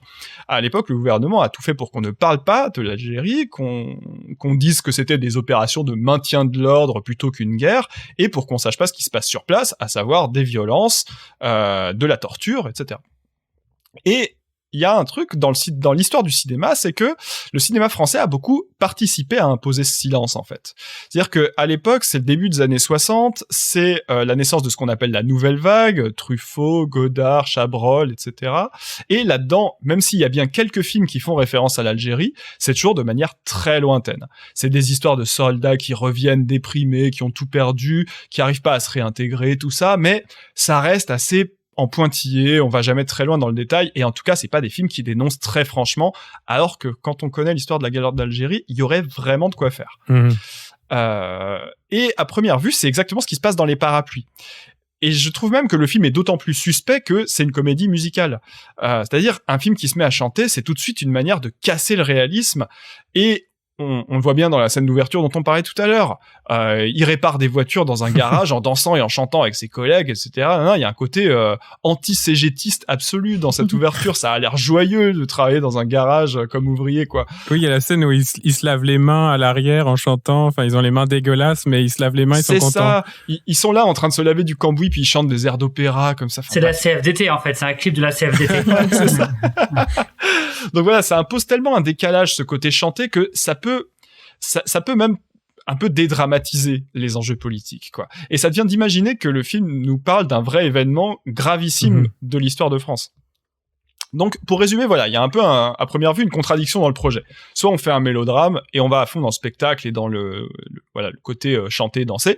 Soit on fait un film politique et on cherche une dimension plus concrète, plus réaliste, etc. C'est en tout cas comme ça que l'équation se pose habituellement. C'est ce que dit par exemple Geneviève Cellier, une historienne du cinéma assez engagée, féministe. Pour elle, la nouvelle vague en général et Demy en particulier ont occulté le politique sous couvert de tragédie individuelle. C'est drôle si je fais le parallèle avec ce qu'on disait de Ruffin tout à l'heure dans c'est un peu films. ça, ouais. Est-ce qu'il va trop chercher des individus ou est-ce qu'il parle des collectifs aussi? Bref, on fait le pont avec la chronique de tout à l'heure de Mathieu. Voilà. Donc on peut dialectiser, hein, on peut amener d'autres idées, etc. Mais en tout cas, c'est une thèse qui existe et qui se tient plutôt bien, je trouve. Et du coup, la question que je me suis posée, c'est, voilà, est-ce que raconter des histoires d'amour en chantant, c'est forcément de droite? Est-ce que c'est forcément un déni de la réalité et du collectif? Sous prétexte que, voilà, on s'intéresserait plus à l'amour, aux petits sentiments individuels et tout ça. J'espère que la réponse, c'est non. Oui, je pensais qu'on allait dire. Oui, fin de ma chronique. Oui. Voilà, fin de la chronique. Allez, salut. Vous pouvez nous retrouver sur toutes les plateformes. Non. Vous pouvez quand même nous retrouver sur les plateformes, mais tu vas continuer ta chronique. Non, et disons que, voilà, la facilité pour moi qui ai l'habitude d'aller chercher un petit peu les trucs, les détails dans les coins du film et tout ça, ça aurait été de faire ça. Mais en fait, non, j'ai pas fait ça. Je me suis dit, non, si le film raconte une histoire d'amour, on va aller voir comment est-ce qu'il raconte l'amour pour voir un petit peu ce que ça nous dit. Alors dans les parapluies, il y a un air assez connu qui revient souvent, il faut que je vous fasse entendre ça. Mais je ne pourrai jamais vivre sans Le karaoké continue si vous voulez. Hein. Ne pars pas, j'en mourrai, je te cacherai et je te garderai. Mais mon amour, ne me quitte pas. Les frissons. Ah, c'est triste. L'air le plus connu peut-être du film et de l'histoire du cinéma depuis 1895. Du cinématographe, Mathieu. Bon voilà, c'est triste, ça fait pleurer tout ça. Mais surtout, en fait, c'est faux. Alors là, je me permets de divulgacher un petit peu, mais en même temps, le film est sorti il y a plus de 50 ans, donc on a le droit. Parce que finalement, en fait, leur couple ne survivra pas à la guerre. Donc quand elle dit « je t'aimerai toute ma vie », tout ça, en fait, ça marche pas comme ça. Ensuite, Geneviève se retrouve enceinte. Elle est plus ou moins forcée à épouser un marchand de diamants pour subvenir aux besoins de l'enfant et pour sauver sa mère qui a des dettes. Chacun refait sa vie de son côté. Et c'est tout. Et elle devient une grosse bourgeoise. Oui, et voilà. C'est ça. Et elle devient ce que l'actrice deviendra ensuite. Voilà. Elle a un beau manteau à la fin. Hein. Elle a un superbe manteau, c'est vrai. Mais Catherine Deneuve est pas la dernière en général en ce qui concerne les manteaux de forêt. Cela dit, voilà, qu'est-ce qu'on peut penser d'un film dont l'air le plus connu et le plus déchirant est immédiatement contredit par son scénario? Moi, je peux pas m'empêcher de penser qu'avec cette contradiction, Demy cherche à produire un décalage, à porter un regard critique sur ses personnages, même sans le dire très explicitement. On a bien l'impression qu'il veut nous amener jusqu'à ce point-là. Et surtout, c'est là que le film est intelligent. Même si on est bien triste pour eux, au fond, cette rupture ne change pas grand-chose à leur vie. C'est-à-dire que Geneviève rêvait d'une vie de mère, à élever sa fille, etc. Guy rêvait de tenir sa propre station-service avec sa femme à côté de lui. Ils finissent à la fin du film par faire exactement ça, mais juste pas avec la personne qu'ils avaient imaginée au départ, chacun de son côté. Donc, ce que nous dit Demy, c'est que l'amour ne pèse rien par rapport au fait de se réaliser socialement, de réussir dans son entreprise, de faire un bon mariage et donc de cocher une par une toutes les cases de la famille normale. De droite. Parce que, voilà, la famille s'apportant, et parce que les années 60 en France, c'est pas seulement la guerre d'Algérie, c'est aussi les 30 glorieuses. Donc la société de consommation et l'idée que le confort matériel va nous apporter le bonheur. tout le fantasme de la droite qu'on connaît encore aujourd'hui vient un peu de là, je trouve. Et donc Les Parapluies, qui sort en 64, c'est pas seulement, comme dit la bande-annonce, une belle histoire d'amour, c'est aussi une histoire absolument banale de gens qui ont une vie de merde à cause du capitalisme. Bah oui, en plus, parce que le symbole de la voiture et de la station essence, de l'essence, c'est quand même pas rien dans le contexte des 30 Glorieuses, là. Bah ouais, c'est ça. D'autant que l'essence, c'est ce qui va finir, c'est ce qui va achever les 30 Glorieuses, non? La crise du pétrole, bref. Bon, c'est ça. Et d'ailleurs, il y a pas mal d'analyses du film qui disent que justement, c'est pas anodin qu'il y ait ce thème dans le film, puisque c'était aussi un truc important, un enjeu important de la guerre d'Algérie, lorsque De Gaulle arrive au pouvoir, de continuer à avoir des bonnes relations diplomatiques avec l'Algérie, justement pour pouvoir exploiter le pétrole du Sahara. Donc voilà, il y a tout un deuxième niveau de lecture, peut-être qu'on peut déplier un peu. Mais bon, voilà. Là où je veux en venir, c'est que la manière dont on raconte l'amour, finalement, ça dit beaucoup de l'état d'une société, de ses normes et de ses espoirs. C'est un truc que nous dit bien Les Parapluies.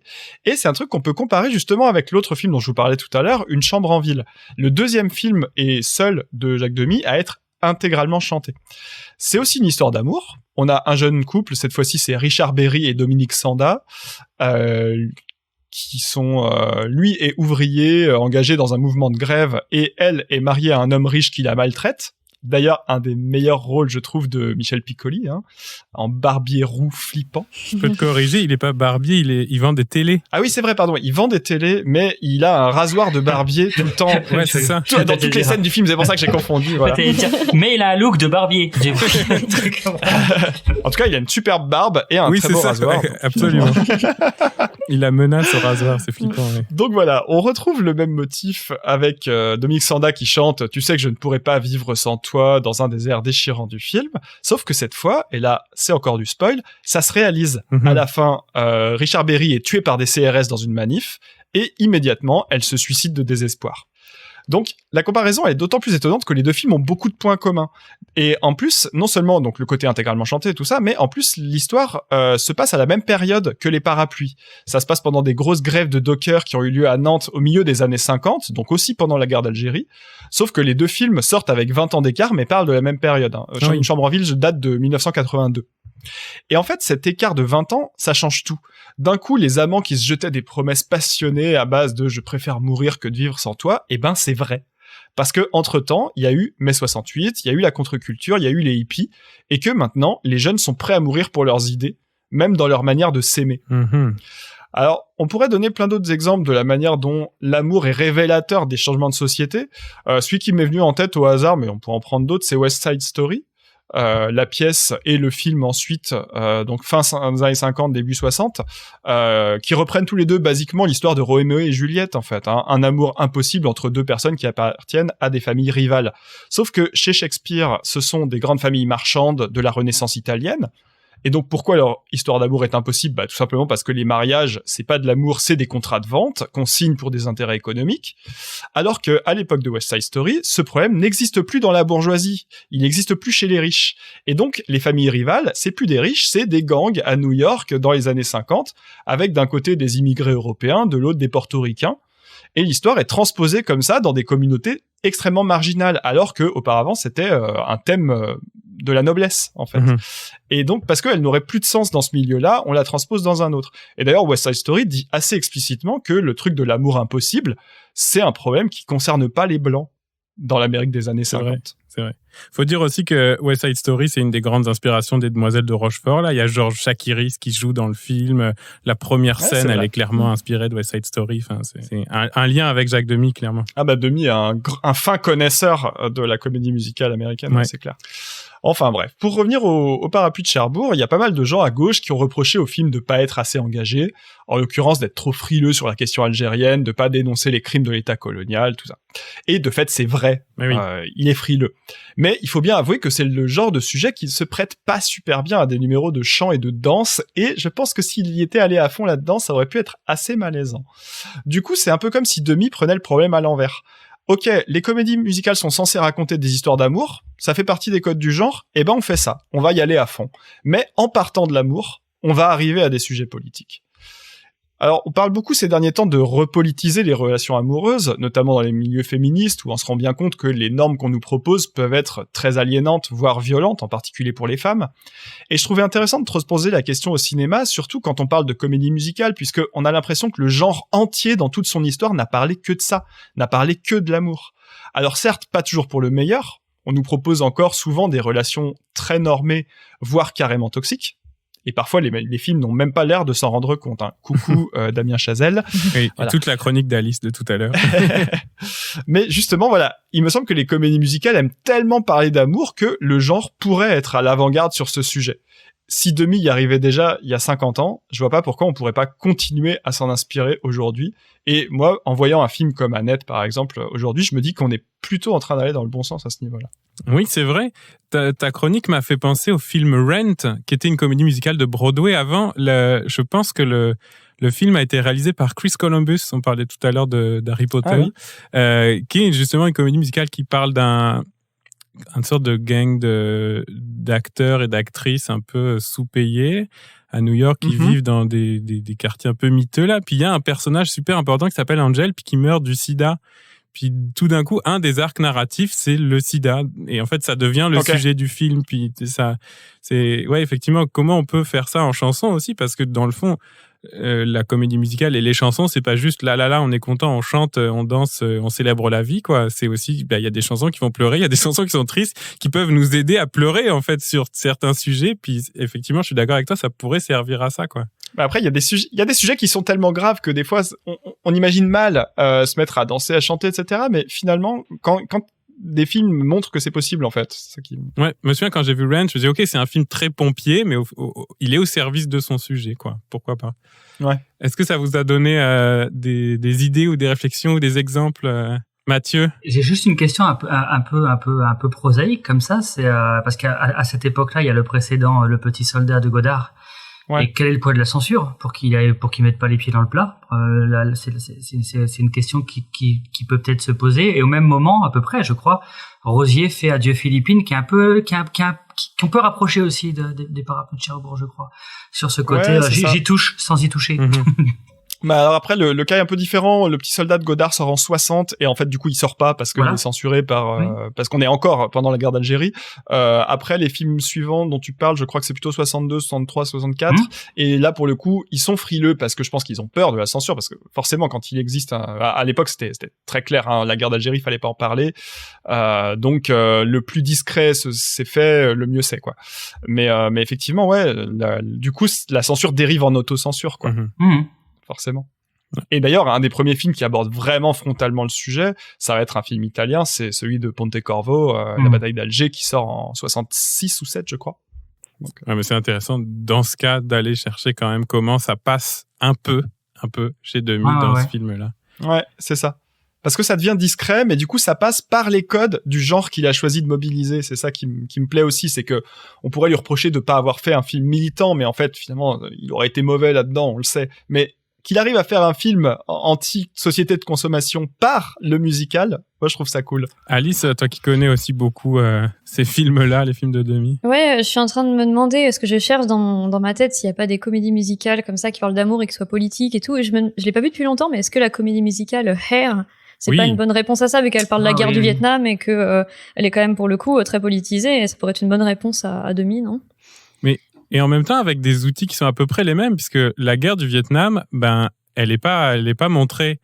Les personnages sont avant, et puis, en fait, ils s'y rendent, l'ellipse est totale, puis je pense qu'ils reviennent morts, là. Il y a les cercueils qui reviennent. Il y a une ellipse, ouais. Il y a le plan sur le cimetière, comme ça, avec une ellipse au moment où ils chantent Let the Sun Shine In, ouais. C'est ça. En une seconde, enfin, même pas une seconde, on le voit passer de vivant en train de chanter sous nos yeux à, c'est un signe au cimetière. Voilà. Et d'ailleurs, la chanson à la fin, c'est une grande foule qui la chante là. Enfin, on a du commun là. On a devant la Maison Blanche. Voilà. Mais finalement, c'était pas le même cas que celui de Demi où finalement il y a la politique, il y a l'amour, mais ils sont assez déconnectés quand même. C'est-à-dire, R assume d'être un film politique, alors que Demi est politique tout en ne voulant pas l'assumer, en disant je ne fais qu'un film d'amour, et c'est l'amour qui devient le lieu de la politique. Mais comme tout, en fait, c'est un peu comme tout Demi, c'est-à-dire, c'est un peu un cliché de dire ça, mais je vais foncer dedans, mais Demi, c'est le bonbon sucré avec le vernis, et tu grattes un peu, et en dessous, il y a plein de trucs. Mais il y a peut-être aussi ça. il y a plein de trucs assez malaisants, assez... voilà. Ouais, en tout cas, ça a donné envie. On n'arrête pas de citer des films, là. J'ai trop envie de regarder tous ces films, de revoir R, de revoir les films de 2000. Là, il faut se refaire un petit mois comédie musicale, là. Ouais, on pourrait faire un mois musical, hein. Le mois sans parole, que des chants, que de la chanson. En tout cas. Ben, merci, Raph, pour ton éclairage. On avait déjà, en plus, entendu beaucoup de chansons de Demi, donc on remet quelques points sur les I. Quoique Demi, ça s'écrit avec un Y. Attention. En terminant l'émission, puisqu'on arrive à la fin, on a déjà nommé plein de films, on a déjà plein d'envies, mais allons-y, on fait toujours ça à la fin, en vrac, quelques conseils, quelques comédies musicales, les films musicaux, les séries musicales, les clips, ce que vous voulez conseiller à nos auditeurs, auditrices. Mathieu, toi, t'avais déjà des idées tout à l'heure. Alors, j'en ai 17. Non, elles sont classées en 3 parties. En 3 parties. C'est pas une comédie musicale, mais mon film plaisir, en plus politiquement par rapport à une actualité où la désignation a été récupérée par un affreux philosophe qui devrait pas s'appeler philosophe d'ailleurs. C'est un film de l'époque du Front populaire qui s'appelle La Belle Équipe de Julien Duvivier, avec une séquence chantée par Jean Gabin, qui est la chanson, c'est Quand on se promène au bord de l'eau. Et c'est une séquence extraordinaire de beauté du monde rural, de la nature. Les mouvements de caméra de Duvivier sont parmi les plus beaux qui soient de cette époque-là.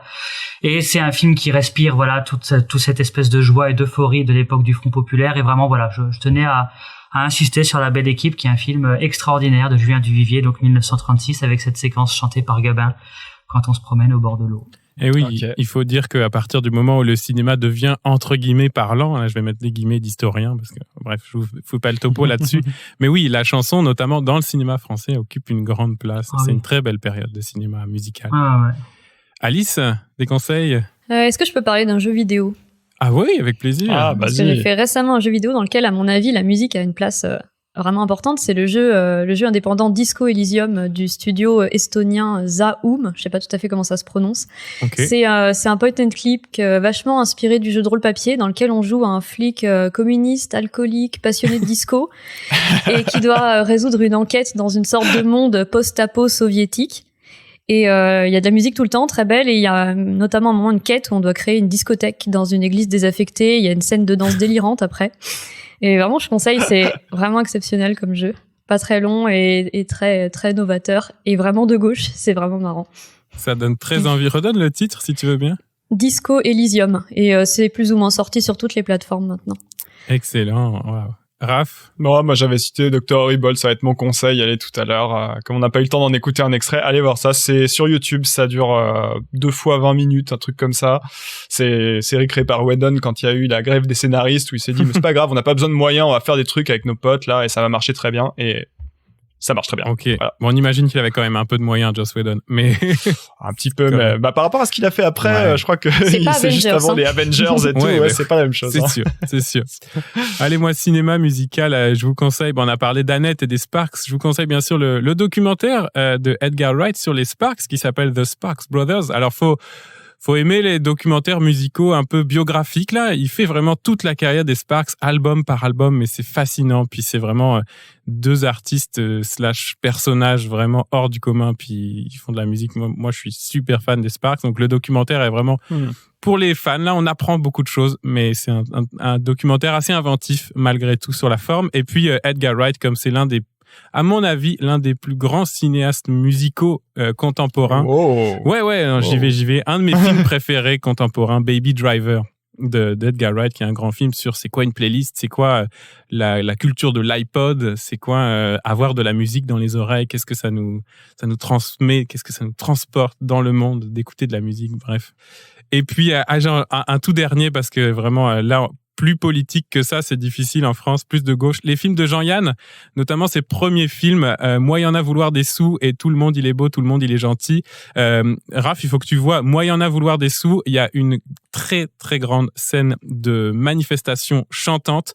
Il y a une analyse croisée à faire avec Une chambre en ville de Jacques Demy, c'est sûr. Alors, je te l'offre si tu la veux. Eh oui, parce qu'Une chambre en ville s'ouvre sur une battle chantée entre des CRS et des manifestants. La scène est assez incroyable. incroyable. Bah, du coup, j'irai voir celui-là. Le film de Jean-Yann, c'est à peu près la même chose. Je sais pas dans quel ordre chronologique c'est. Est-ce que c'est une parodie, plus ou moins une référence, mais va voir ça. Puis c'est un excellent film, tu vois. Ouais, c'est très très drôle. En tout cas, ça marche. Eh ben merci à toutes et à tous d'avoir chanté avec nous, chanté des chroniques enchantées. Vous avez pris des risques, franchement, vous avez bien joué. Ouais, c'était une très chouette émission, beaucoup de fun et beaucoup de chansons. Où est-ce qu'on peut vous retrouver chacun et chacune? C'est l'instant promo. Dites-nous tout. Alice, sur Twitter @philopoulpe. Mathieu, qu'est-ce que tu fais dans les mois qui viennent? Où est-ce qu'on peut te voir? Alors moi, c'est toujours pareil. Je suis pas trop au réseau. Alors je suis sur WhatsApp pour ceux qui me connaissent. C'est bon.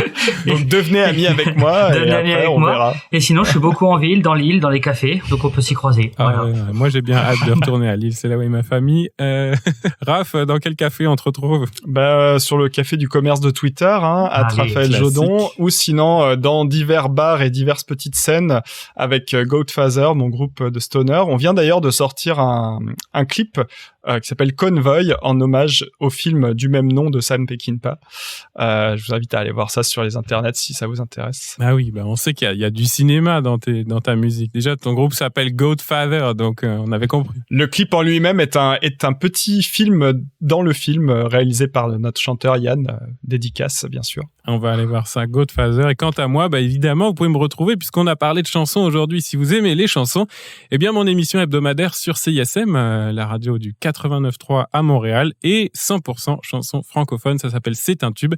Et donc, on parle chansons dans cette émission. Des fois de cinéma, mais surtout de chansons. Ah oui, on partage. Il y a du cinéma dans le podcast, de la chanson à la radio. Et aujourd'hui, il y avait de la chanson dans Une invention sans avenir. Il y en avait. Que vous pouvez retrouver, évidemment, partout, sur toutes les plateformes. Tu les connais toutes par cœur, toutes les plateformes où on est diffusé, Raph? Non, moi j'ai juste la série de logos que je copie-colle sur chaque numéro, c'est tout. Apple, Google, Spotify, Deezer, etc. Et aussi sur les réseaux sociaux, Instagram, Twitter et Facebook. Ouais, suivez-nous, dites-nous ce que vous avez pensé de l'émission, faites-nous vos retours, dites-nous qu'on chote comme des culs, tout ça, vraiment, on prend tous les commentaires. Vos films musicaux cultes, vos chansons préférées de cinéma, etc. On prend les conseils, bien sûr, pour les prochaines fois. Eh ben merci à tous et à toutes d'avoir été avec nous au micro. Merci aussi de nous avoir écoutés. Puis on se retrouve dans quelques semaines pour un nouveau numéro d'Une invention sans avenir. À bientôt. Bye. À très vite. Ciao. Dispersez-vous, rentrez chez vous. Nous ne voulons pas d'incident. Laissez-nous passer, nous ne partirons pas. Nous voulons passer, laissez-nous passer. Nous sommes ici pour défendre nos droits. Dispersez-vous, rentrez chez vous. Retirez-vous dans l'ordre et le calme. Nous sommes ici pour défendre nos droits, pour nos femmes et pour nos enfants et les enfants de nos enfants. Nous voulons passer, laissez-nous passer. Nous sommes ici pour défendre nos droits. Bon sang, bonsoir. Ces femmes et ces moutards nous cassent les oreilles. Police, milice, fricaille, racaille. Dispersez-vous, retirez-vous, rentrez chez vous. Police, milice, fricaille, racaille. Ne vous approchez pas et ne protestez pas. Éloignez-vous, dispersez-vous, rentrez chez vous, ne nous insultez pas. Police, milice, fricaille, racaille.